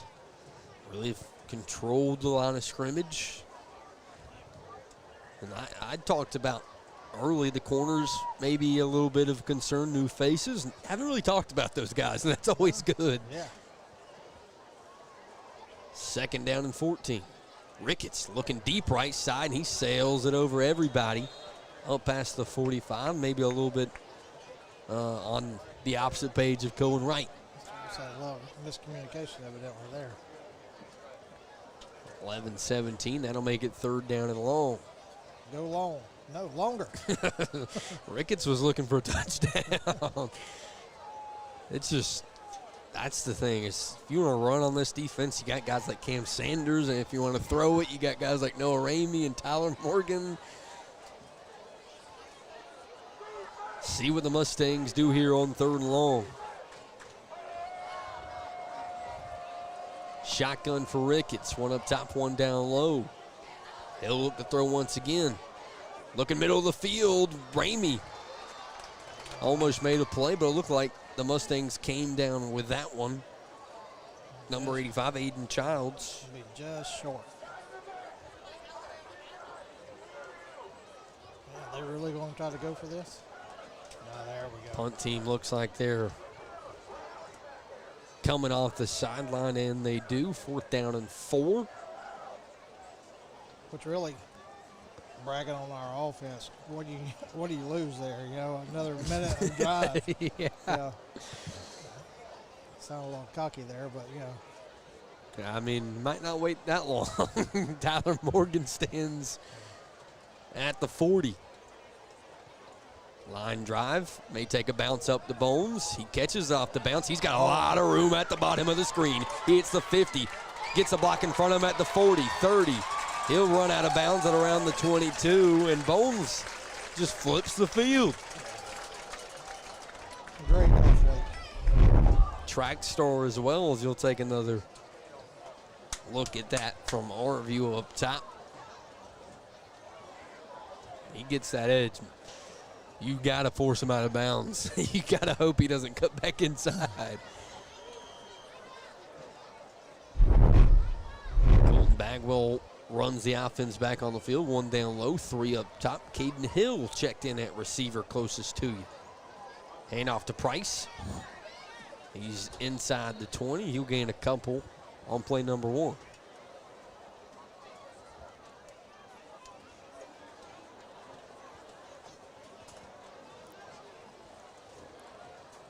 Nighttime, Piedmont under the lights here in week number 0. Almost said number 1. 2nd down and 6 for Bagwell and the Canes. Shotgun, he's looking to throw. Pump fakes, he decides to run. Up the middle, flag called late, and Reese Price trying to work out some cramps. It looked like as well. First flag on, or second flag on us tonight. First on offense. 9:36, as you just said. First flag, I think, on the offense tonight. This one will hurt a little bit. Make it 2nd down and long. Looks like Reese Price will check out after. It looked like he was coming down with some cramps, and Josiah Mosley will check in. 2 up top, 2 down low. Mosley to Bagwell's right. Shotgun look. Snap, he drops back to throw. Looking to the bottom of your screen, looking for Mosley. Almost picked by Mustang. Mosley took a dive at it at the end.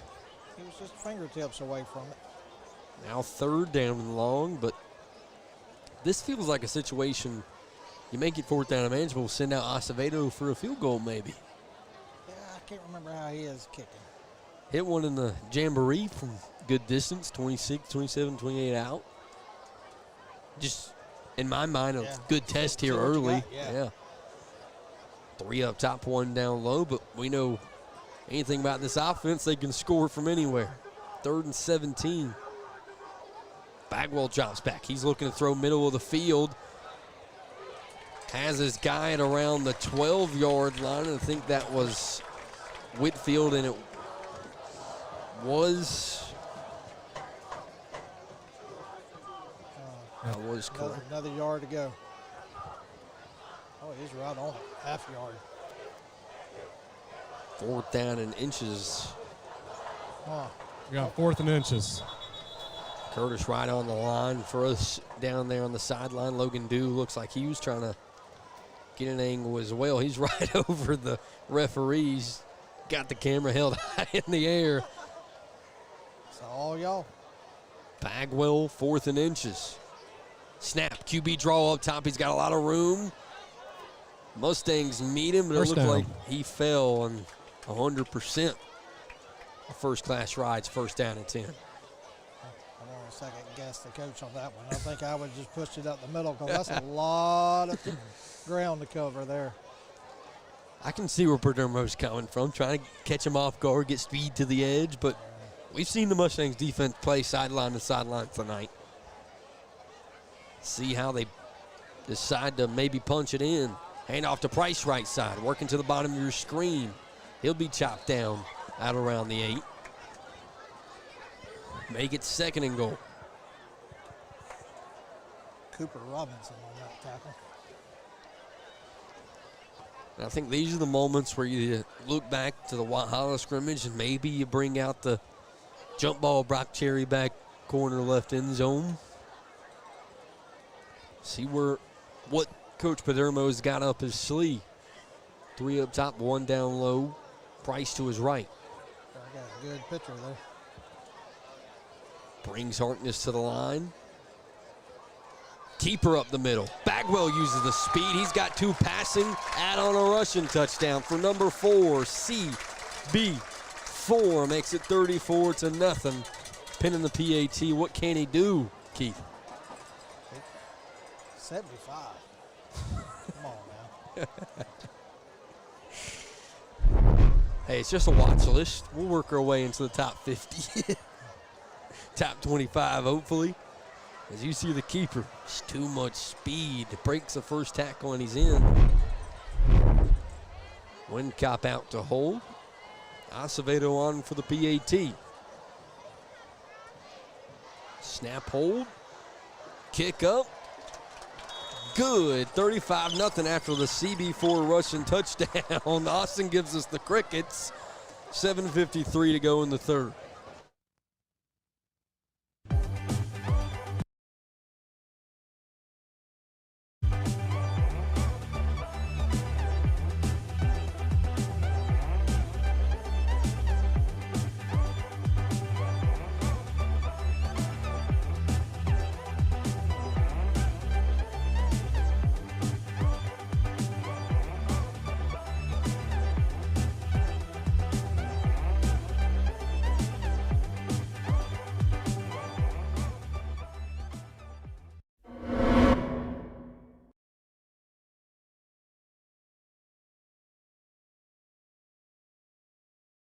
Back here in Piedmont. Kickoff from Acevedo, deep right side. Caught at the 22. He's trying to work it back to the middle of the field. Big hole, hits the 40, maybe breaks it open. Kane's got to track him down. Noah Ramey trying to save a touchdown again, and he does. At the 22. A big return, but if you're the Canes, Noah Ramey has now tracked down 2 should-be touchdowns. Oh. So good to see the effort from a senior safety. And that, I mean, at this point, 35-0, I'm looking at these as tests. This is a good test. These are still, a 0 score. It's a don't stop Yeah, mentality. 1s v 1s. Got to hold up here. 24-yard line for the Palmetto Mustangs. A good opportunity to punch it in for the first time tonight. 1 up top, 1 in the slot. Up back left side with Robinson beside Ricketts. Hill in motion. He'll get the handoff, work it up the middle. Correction, that's Samaj McCoy. He'll gain 6 or 7 down inside the 20.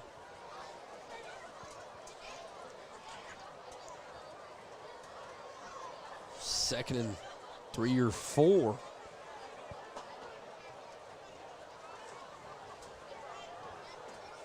Cohen Wright, the lone receiver at the top of your screen. Robinson to Ricketts left. Snap, hand off to McCoy once again. Kane's there, Tyler Morgan at around the 15.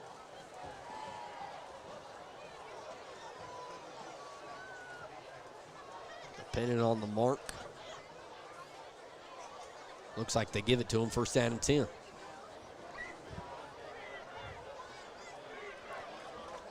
.701 left to go here in the third. Tune in late, checking scores from around the way, or just scrolling through YouTube and you found us. Welcome, 35-0 here in the third. Kings defense looking for a stand after a big kick return. Robinson Wildcat up the middle. He'll gain a couple. Down close to the 10, let's say 12-yard line.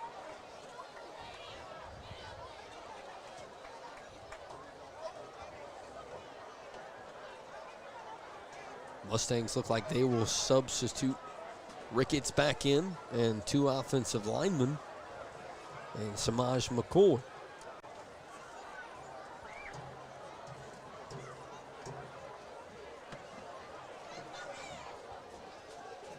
Talked about how amazing it's felt tonight. Only gets cooler as the sun disappears. 2nd down and 7. Shotgun for Ricketts and the Stangs. Canes looked like they jumped. Yeah, looked like 52 on Palmetto. I'll be honest, I was having my eyes on the Cane defender that jumped. That's the only reason I said that. I wasn't looking at the other side of the line. Well, to be quite honest, with the setup we have up here, we talked about how we've grown over the years. We're sitting here with a big old monitor that we're Keith's watching the football game in front of him. So I'm seeing the same view y'all are seeing at home. Everyone at home, we're just calling the game from a TV. We might as well be sitting in our couch right now. So, just how we've grown over the years of doing this. It's always fun to see those little tiny things that you take for granted. 2nd down and 12. Looks like Robinson's going to have to check out. That's a big loss for the Mustangs offense on a big play here.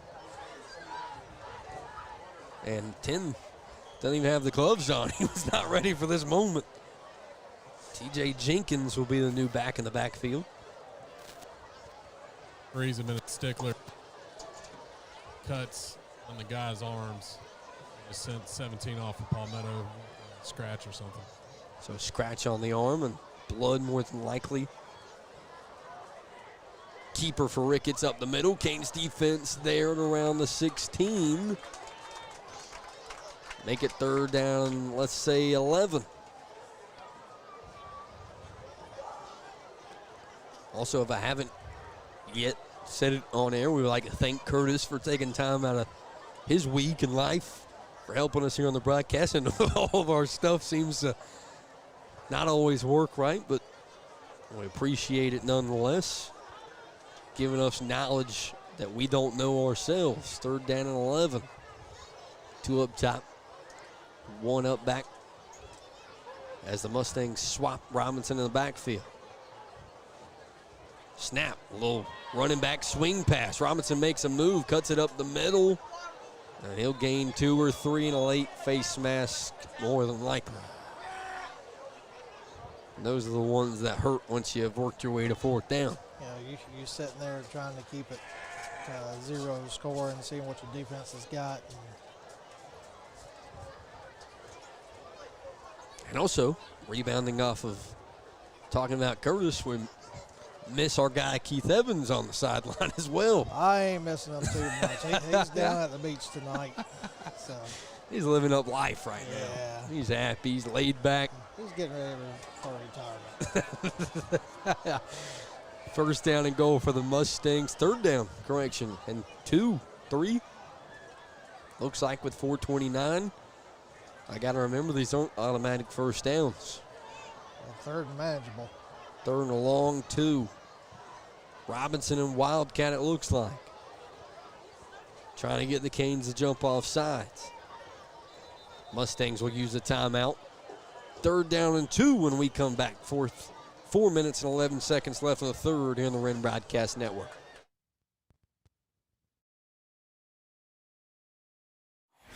You want your day to be perfect, whether it's your wedding, prom, pageant, or homecoming. Demetra Designs understands. Voted best in the Upstate, Demetra Designs is the Upstate's largest full-service bridal emporium, featuring top designers for pageant, homecoming, and prom, offering the selection of a major city retailer. From hair to makeup to photos, Demetra is committed to making all eyes turn when you enter the room. Visit our website right now. Print your instant Demetra formal wear savings coupon. Demetra Designs Bridal Emporium, Pleasantburg Drive, Greenville.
Back here in Piedmont, 4:11 to go. I didn't mute that. That's some. That felt like a TV timeout right there. Yeah. I was literally getting that out of my mouth. Felt like a long time out as Robinson standing in Wildcat. He'll keep it, go left side, breaks the first one. The Canes are there with a second. Hickerson makes the tackle, but wasn't in time. It's kind of like basketball. You get a half timeout and a full timeout or whatever. I looked over at Austin right there at the end. I was like, let's take it a while. Looks like they don't give it to him. 4th down and 1. Wildcats work so far for the Mustangs. Why not go back to it? We'll see here. Doesn't look like Ricketts came out off the sideline, so. You see it right there on the field with that side camera. Robinson, Wildcat. Puts his man in motion. He'll keep it left side. Can the Canes get out there? He's inside the 5. I think that little fall forward got him. And it is. Looks like 1st down and goal with 3:20.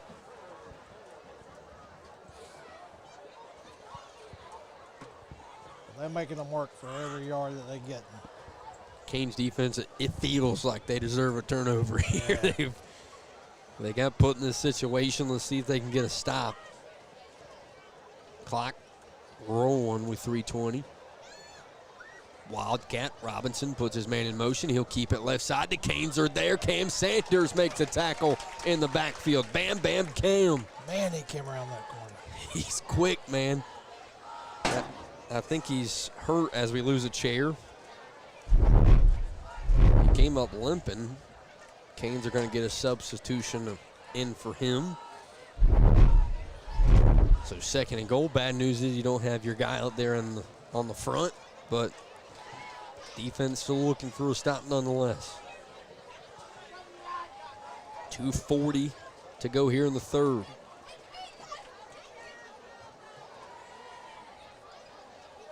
Two up top. Robinson to his left. Puts a man in motion. Ricketts hands it off. Left side, the Canes are back there. They take him down at around the 8. Bones and Jarabek and Ramey all there to make the tackle. First time I think I've mentioned the corner tonight, and Mr. Jarabek. So we'll get another look at that coming your way. Tyler Morgan, man, he's impressive. Just throws a receiver off, goes make the tackle. We talked about this defense deserved to stop. They got a big opportunity here, 3rd down and goal at around the 9. Will Ricketts put it in the air. Robinson works to his right. Student section getting loud. Delay a game. First one of the night. With 1:43 here in the 3rd.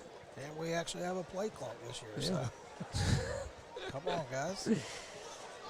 Can't miss it now. Someone will let you hear about it if you do.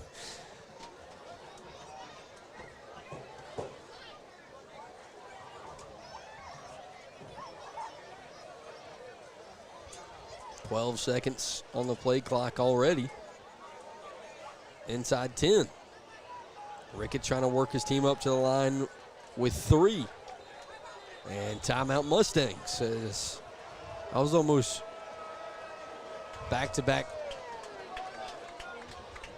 disasters for the boys in red and white, but timeout nonetheless. Canes lead 35-0 with 1:43 to go in the 3rd.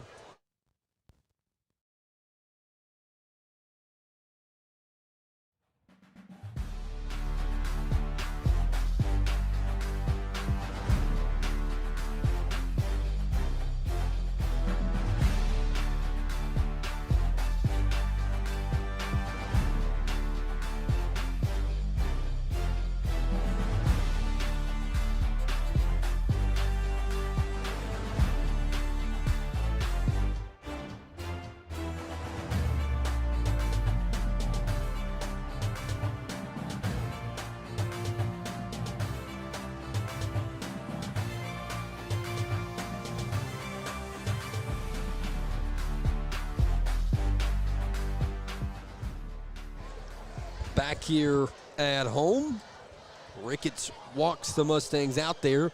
3rd down and goal.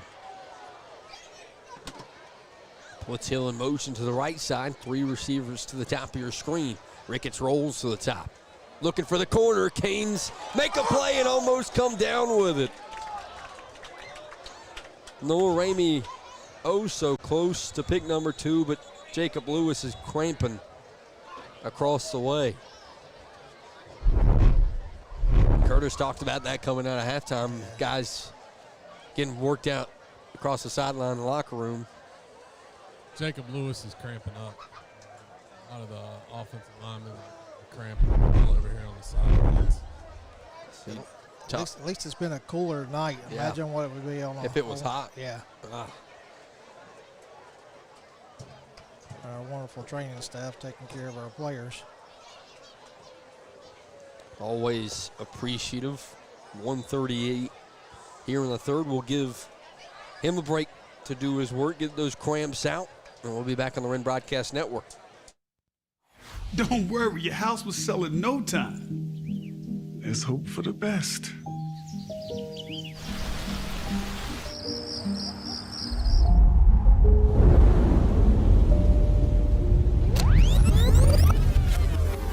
Congratulations. Brick houses tend to make life easier. Building an all-brick home can make all the difference in resale value.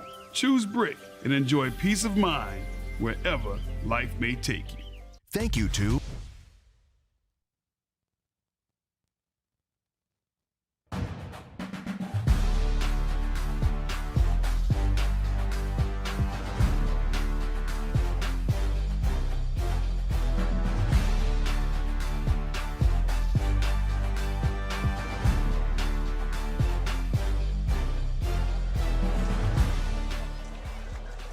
As you see Lewis bouncing up and down the sideline, that's a good sign after he goes down with cramps. 4th down and goal. Can the defense get another stop? Robinson put in motion to the right side. Ricketts looking end zone. Canes go up. They swat it down. Another stand from the Golden Hurricane defensive unit. Man, that's what you want to see right there. And we talked so much about before that drive about that being a test, and it was they got inside the 5, they got backed up to the 20, and eventually you get Tyler Morgan with a swat away to end the drive. And now, Keith, you can kind of work your way into the 4th if you want. Yeah, that's Seems like they had that ball for 30 minutes. Yeah. Mustangs defense check off a guy late. Bagwell and Price stand in the backfield. Hand off to 5 up the middle. He's got a little bit of a hole. He'll have a first-class rides first down up past the 25, and that's about it. And Price back out with cramps, it looks like. That was a good hit by number 40. I was about to say, Christian Wallace. Either cramps or that hit. Looks like we got a Palmetto person down on the ground. That we do. Let him get checked out with 101. Take another short break. And we'll be back as the Canes lead 35-0 here on the Wren Broadcast Network. Thank you to Consolidated Pipe and Supply for sponsoring the Wren Broadcast Network. For all your piping supplies, business or residential, we do it all. Just give us a call. Consolidated Pipe and Supply, 7 a.m. to 5 p.m. Monday to Friday, 864-964-9370, 1727 White Horse Road. Thank you to our team physicians and athletic trainers for the excellent sports medicine care they provide to our school and community. St. Francis Sports Medicine and Bon Secours Piedmont Orthopedics. Together, we keep you moving. Home services. How can we make you smile today? Preferred home services. For electrical or plumbing, cooling too. Go, go, go, Preferred. Are you looking for a brand new home in the Greenville, South Carolina area? With so many builders and communities, how can you be sure you will get the best deal? Realtor Glenn Klinger specializes in new home sales. Glenn is new home sales and residential construction certified and an expert in new homes in Greenville. So why take a chance on missing out on the perfect new home?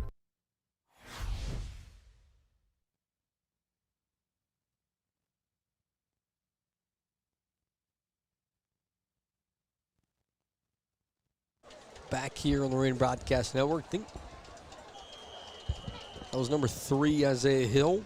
Got helped off the sideline. Hopefully he's all good and gets back into this one. Hand off to Mosley, right side, works it back to the middle.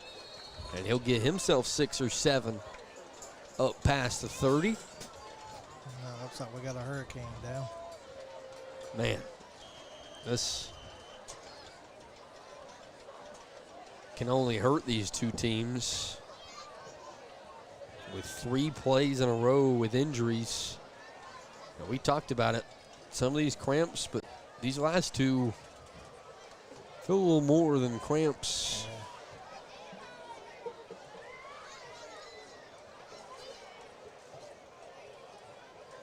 Gabe Castillo, offensive and defensive line. Guy played a lot of defensive tackle a year ago. Dealt with his own injuries down the stretch last year as well. So hopefully it is just cramps.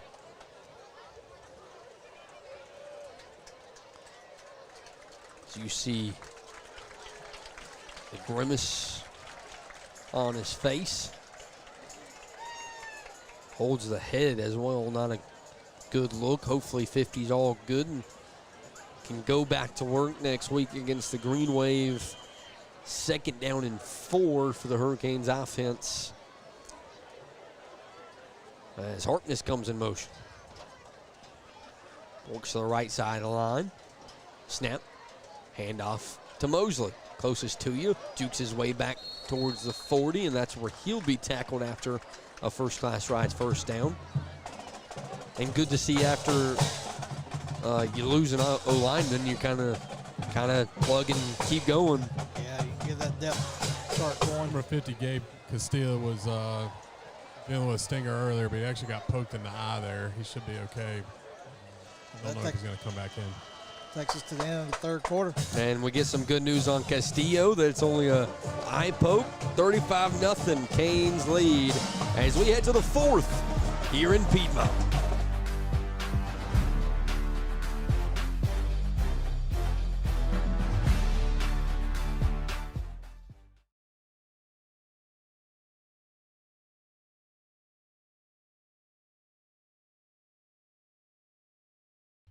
Thanks for watching the Wren Broadcast Network. If you'd like to become a sponsor, email Austin Tripp or Stan Yarborough for more information.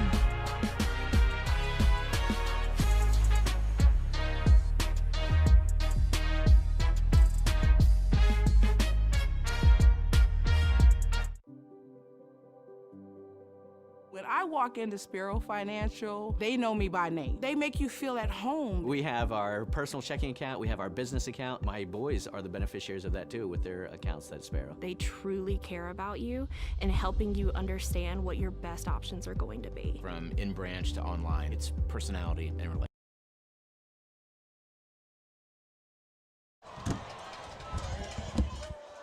Here comes the backup, Shep Wincop with Josiah Mosley in the backfield. Hand off to Mosley, bottom side of your screen. He'll be tackled after a gain of 2 or 3, but looks like maybe official, Keith. The ones have kind of had their time as we head to the 4th. Yeah, it's smart. 4th quarter, you've had a couple of injuries and cramps and stuff. The guys had some time to warm up and be ready for next week. 11:30 to roll. 2 up top, 2 down low for Wincop. He drops back to throw. Looking top.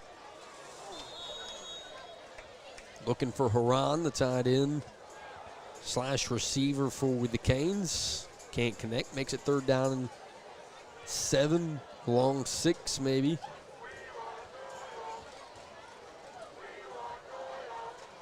And I think early, of course, Shep, a youngster, younger than Colton, is ability to kind of get off of a read once he kind of chooses one.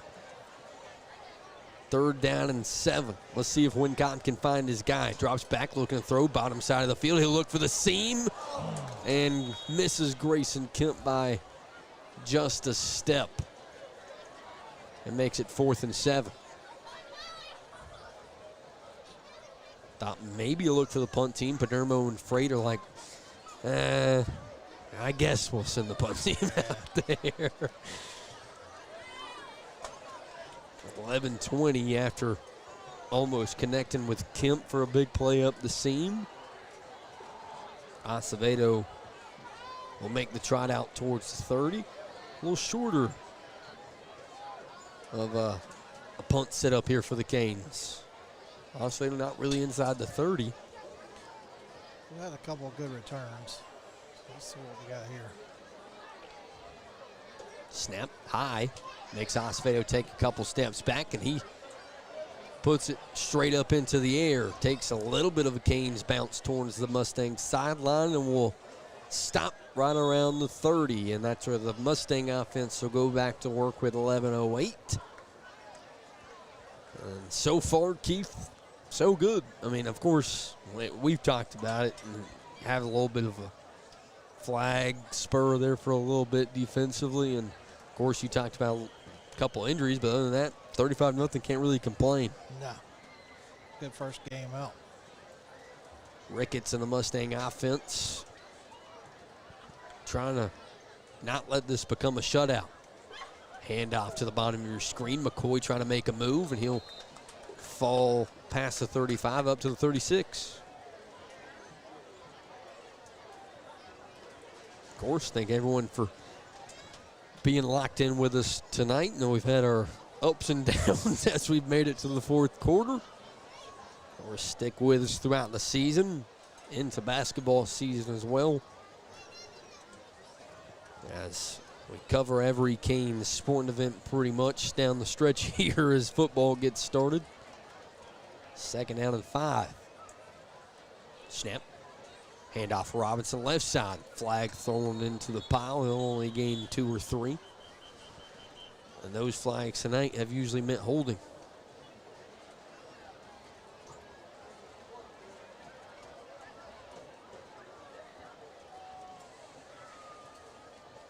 And that it is. Noah Ramey checks out. I was about to start looking for guys, maybe a lot of the ones defensively checked out, but some of them still in there. I think Grayson Kemp's in there now at corner, but Jarabek at the top of the screen.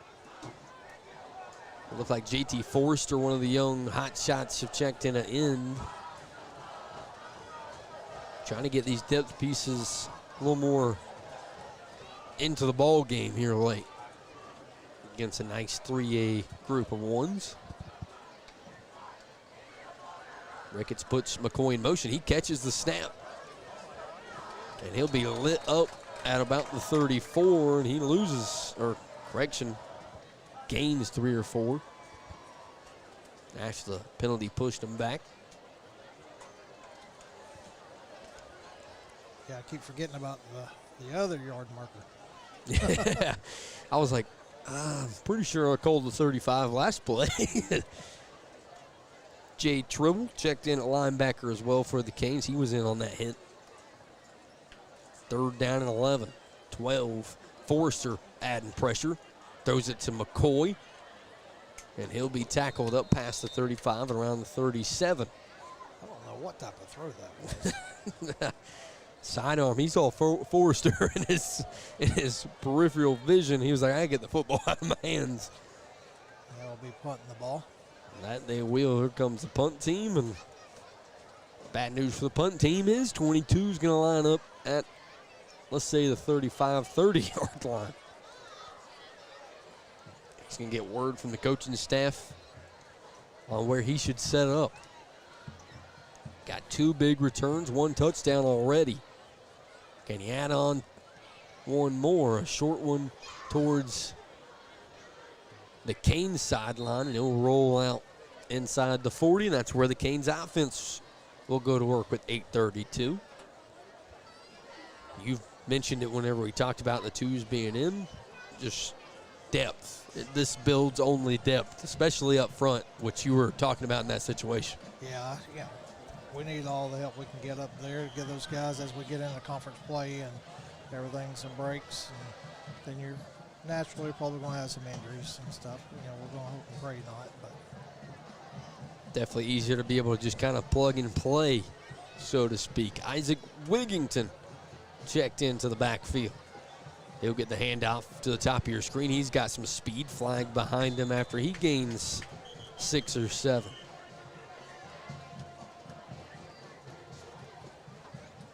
Holding on the Canes.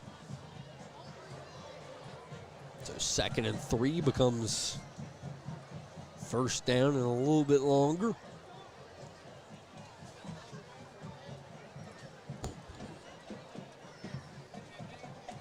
Chain crew figuring it out across the way.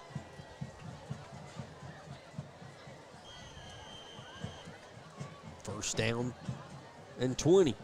Wincott with Wigington to his right. 3 up top, 1 down low. Snap. He'll throw a screen. Wigington tries to go up and catch it with one hand, but Wincott had pressure on his face and a little off target. Just get him to calm down just a little bit. Coming in first game jitters. And especially against one defense, it's kind of probably mad that it's 35-0 right now. They're like, I'm taking out my anger on these guys that don't really get to play a little bit. 2nd down and 20. 8 minutes and 11 seconds to go. Wincott, shotgun snap. He drops back to throw. Pressure behind him, looking for the seam, and behind, if I believe right, Colby Mann. Colin Murphy, correction. Makes it 3rd down and 20. These routes coming open. Just a little miscommunication. Yeah. Not on the same step, almost. See if Wincott can find the seam nonetheless. Same formation, 2 up top, 2 down low for 16. Drop back. Looking to throw, steps up in the pocket, and he'll be sacked in the backfield for a loss of 5. Make it 4th and 24. Here comes the punt team. This should give Palmetto a decent field position. And they've already returned the punt, or correction, that was a kickoff, but already had a nice return inside the 20. Can do it again here. Acevedo's last one was a little more of a sky kick. See if he can line drive this one. This one deeper into Mustang territory and stops where it bounces inside the 40. And the Mustangs offense will go to work there with 7:19.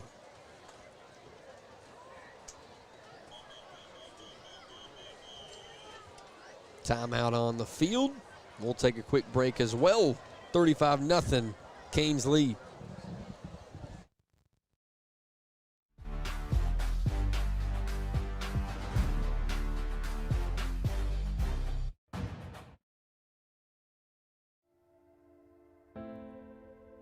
You've been there through it all, from first steps to new adventures, from major milestones to the smallest moments. You've been there every step of the way, supporting our dreams and celebrating our success.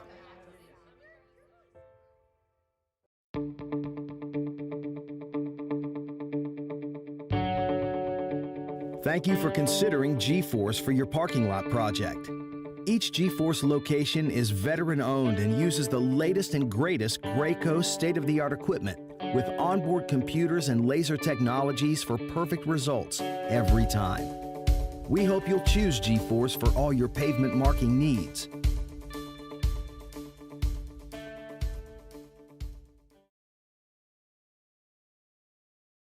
Back here at home. 7:19, Mustangs offense trying to get their first points of the ball game here in the fourth.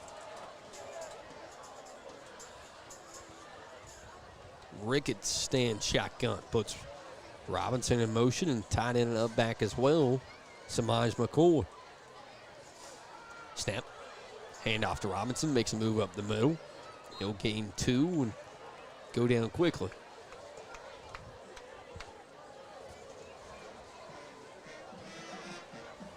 Cooper Robinson feels like one of those bigger backs that's going to work in 3A, if my opinion matters to anyone at home. That's Palmetto Mustang team, yes, 35-0, but they've had their big plays and big moments here tonight. 2nd down and 8. 6:45. Motion again for McCoy in the tight end. Hand off to Robinson up top.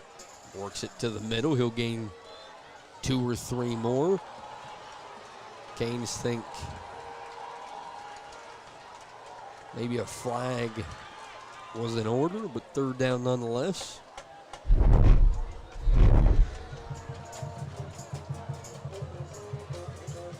Oh, a little bit of some fun action, some football returning. We actually get to hit other people. 3rd down and 5. With it being a rivalry night, it's been calm. Yeah, this is about as calm as Palmetto Wren game it's been in a while. Shotgun for Ricketts. Canes band trying to get the fans fired up here in Piedmont. No rules against the band. McCoy in motion. Hand off to the bottom of your screen, and he is hit and dropped, but he'll have a 1st down up close to the 50. And it's just so good to see guys come in off the bench, and they're just as locked as the guys that were playing earlier. They're like, guys, we cannot give up the shutout. Yeah, they swap it in and out. Couple subs have come in safety-wise, as Keith just alluded to. Ricketts, shotgun with Robinson to his left. Works him to the right side, 1st down and 10. QB draw to the bottom side of your screen. He'll gain 5, drag some Canes maybe for 6. Finally stopped it around the 45. Of course, they playing hard. They don't want this shutout. That's what I was keep my eye on. You know the ones in white want to score here, and you know the guys in blue are going to hear about it if they give up 6 when they get back to the locker room. Guys, we left you with 0. And these guys definitely know that. 2nd down and 4. McCoy and Robinson in motion, swapping sides. Snap, handoff to Robinson to the top of the screen. Kane's got to get outside, and they bring him down after a gain of maybe 1. Going to be under 4 minutes whenever we get the ball snapped again. King still rotating guys. Cam Pelter checked in on the line. 3rd down and 3.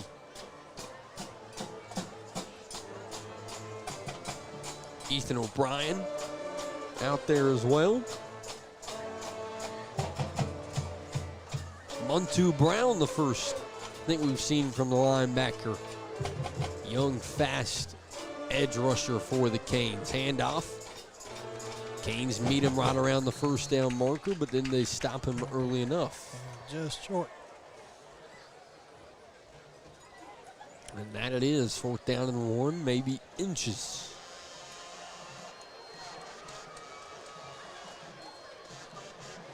More than likely, here come the big boys. I saw Ricketts head to the sideline. Would expect Wildcat here.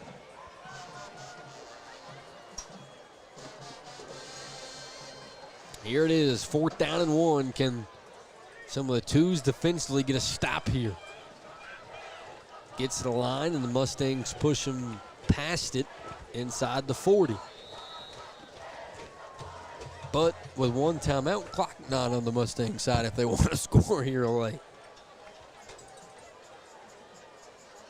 At least this young group making the Mustangs be slow and methodical here. I started to say they're not really giving up any big plays, knock on wood. They're fighting for everything they get. My favorite name in Cane football history is in the ball game. Number 42, Doyle Hedgepath. It's the greatest name of all time. I don't care what anyone says. If there's a Hedgepath family member listening, that's awesome. Mustangs look like they will take their final timeout, if I'm not wrong. Don't exactly know who took it, but the Canes lead 35-0. Yeah, they took it.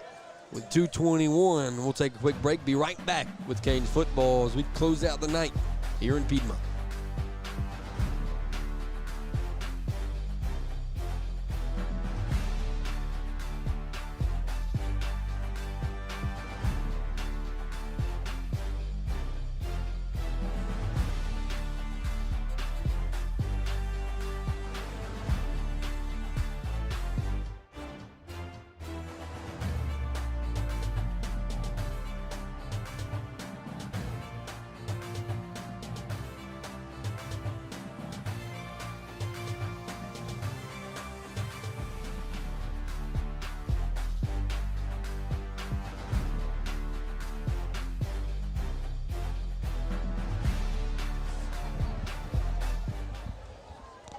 Back here in Piedmont, 2:21. Ricketts shotgun, 1st down and 10. Robinson in motion, handoff behind him. He's got a burst of speed, but he meets a Canes linebacker. He'll be stopped after a gain of 6 or 7 as we approach the 10-minute mark, and Grayson Kemp's turning around, letting everyone know how much time is left and what the score is. 2 minutes to go. 2nd down and 4. This is a pride drive right here. It is. Ricketts shotgun, running back to his right, 2 down low, up back left side.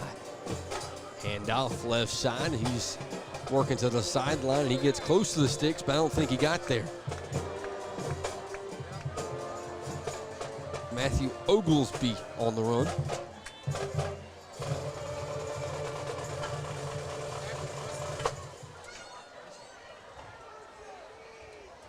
Third and 2. Thought maybe it was a little closer than that. Being honest. It looked like it. see where the Mustangs turn to. They won't go Wildcat. Ricketts shotgun with Robinson to his left. Trying to get the young Canes defense to jump. Direct snap to the Jets. Sweep. Canes make a tackle, and it's going to be short again, I think. Yeah. 50 seconds to go. Inside a minute. Canes have really put it together tonight. Defense, offense. Feels like just a couple of slip-ups early, but really nothing to worry about. We're inside 30 seconds. Mustangs just need a yard to convert on 4th and inches. Snap. Handoff in the backfield. He'll have a first down and get up close to the 27, but unless they get up in a hurry, that's the it. Late flag. Flag. I want to say that ref was directly looking at a Palmetto player when he threw it. I would hope this is on the Mustangs. Could be wrong. I will be wrong. Personal foul against the Canes. I have noticed the second team coming in being a little bit more chippy. 12 seconds to go in the 4th, and now the Mustangs, as you just said, it gets a little chippy. Now really have an opportunity to go score here. Yeah. Are they going to get off this play? Yeah, 6 seconds to go. They're trying to rush to the line. 3 seconds. Ricketts gets the snap. He will look to throw. Rolls to the bottom of your screen, looking for his guy, throws it up, end zone, almost picked, but the Canes complete the shutout at home in week 0, 35-0. And it was pretty, Keith. It was. Stay proud of our whole first string, second string. Played an all-around good game tonight on both squads. 100%. Coaches leave us on the press box. A complete ball game, as Keith just said. The ones do their job. The twos come in and hold the fort together and keep this thing a shutout. As stick around with us, we'll give you scores from around the region and the Consolidated Pipe and Supply postgame show, and also an interview with head coach Anthony Freight. Of course, I want to take this time to thank guys like Logan Dew on the sideline, Curtis for helping us out this week, Austin Tripp. Everything you see on the screen is brought to you by Austin Tripp on this tiny board to my right, and a lot of things can go wrong. Keith Ausburn beside me, and obviously Ethan Mayfield gives you all your views from the camera. And last but not least, we can't do this without people watching at home. I heard we... And new sponsors. Also sponsors as well. Consolidated Pipe and Supply, 84 Lumber for pregame show. Team Wise for being our title sponsor. Doc's Chop Shop. I know I'm missing a couple as well, as I think Anthony Freight would get a chat with his team before we catch him. But Keith, going through some things that happened tonight, Colton Bagwell gets the 2 passing touchdowns and the rushing touchdown. But I really think the offensive line was the key to how the offense moved tonight. Yeah, I do too. And just great to see those holes, given the protection, just all of that. All around first team offensive line.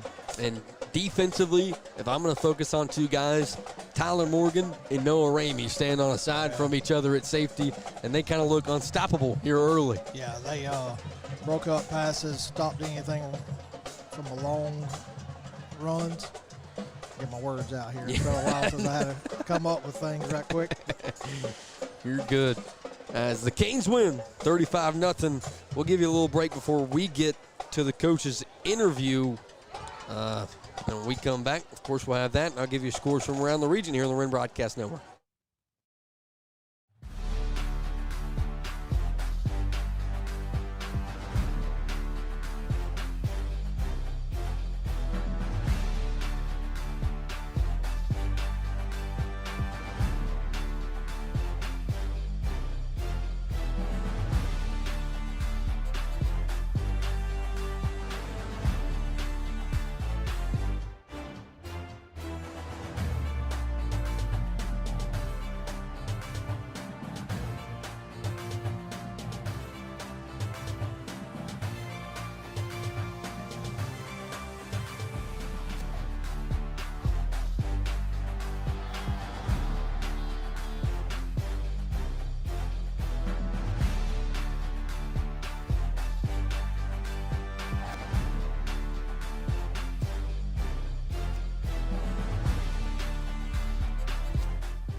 Got Coach Craig coming up. Hey, Coach. Great shutout to start the season. Yeah, it's always good when you're not giving up any points. I was pleased with special teams. We had some big plays in there. Gave up a big play, too, but we bowed our neck down here, which was nice defense. We really had there for a little bit. I was pleased we were still able to do some things with different players in the game, and I think that to grow as a program is like, being able to play different guys in different spots and momentum. And we showed signs of that tonight. We just got to keep rolling. Coach Norton's doing a great job. He really is. I mean, he's a great football coach. So that was a tough, hard-nosed team. Had no quitting it tonight. It's always great to match their physicality at home and even that's something that we're trying to hang our hat on is just being physically dominant. Travels. And something that lucky enough to get in the third, fourth round, that should travel, and that always travels, and that physicality and toughness will be there with us. Great first win, Coach. Thanks. Thank you, Curtis. Nice post-game interview with Anthony Frey. It's like Curtis has done this his whole life. Aaron Andrews would be jealous. We got the greatest team of all time. I'll give you some Consolidated Pipe and Supply post-game scores. The boys from down the road are in some trouble. Powdersville 28, Seneca 29. That one's still alive. Of course, the Canes have the shutout. BHP 45-7. Liberty has worked their way to Fountain Inn 20-20, tied up in the fourth. Hillcrest is defeating Lawrence 16-0. And Eastside getting close to a shutout over Southside, or a new region foe here in 4A. 29-0 as well. And last but not least, I'll give you your post. A little bit of a shocker. Player of the game tonight is none other than safety Noah Ramey. Of course, the interception, a bunch of big picks, a bunch of big tackles. 10 deserve it. I think that's our second defensive player ever to win the award behind Cam Sanders. So big-time plays from number 10 and a nice start to his senior season. We thank you all for listening. I saw we had a couple hundred people tonight live. We hope that people go back and watch it after the fact. Canes win 35-0 in Week 0. I'm Blake Miller. On behalf of the Wren Broadcast Network, you have a great night, and it's always great to be a Cane.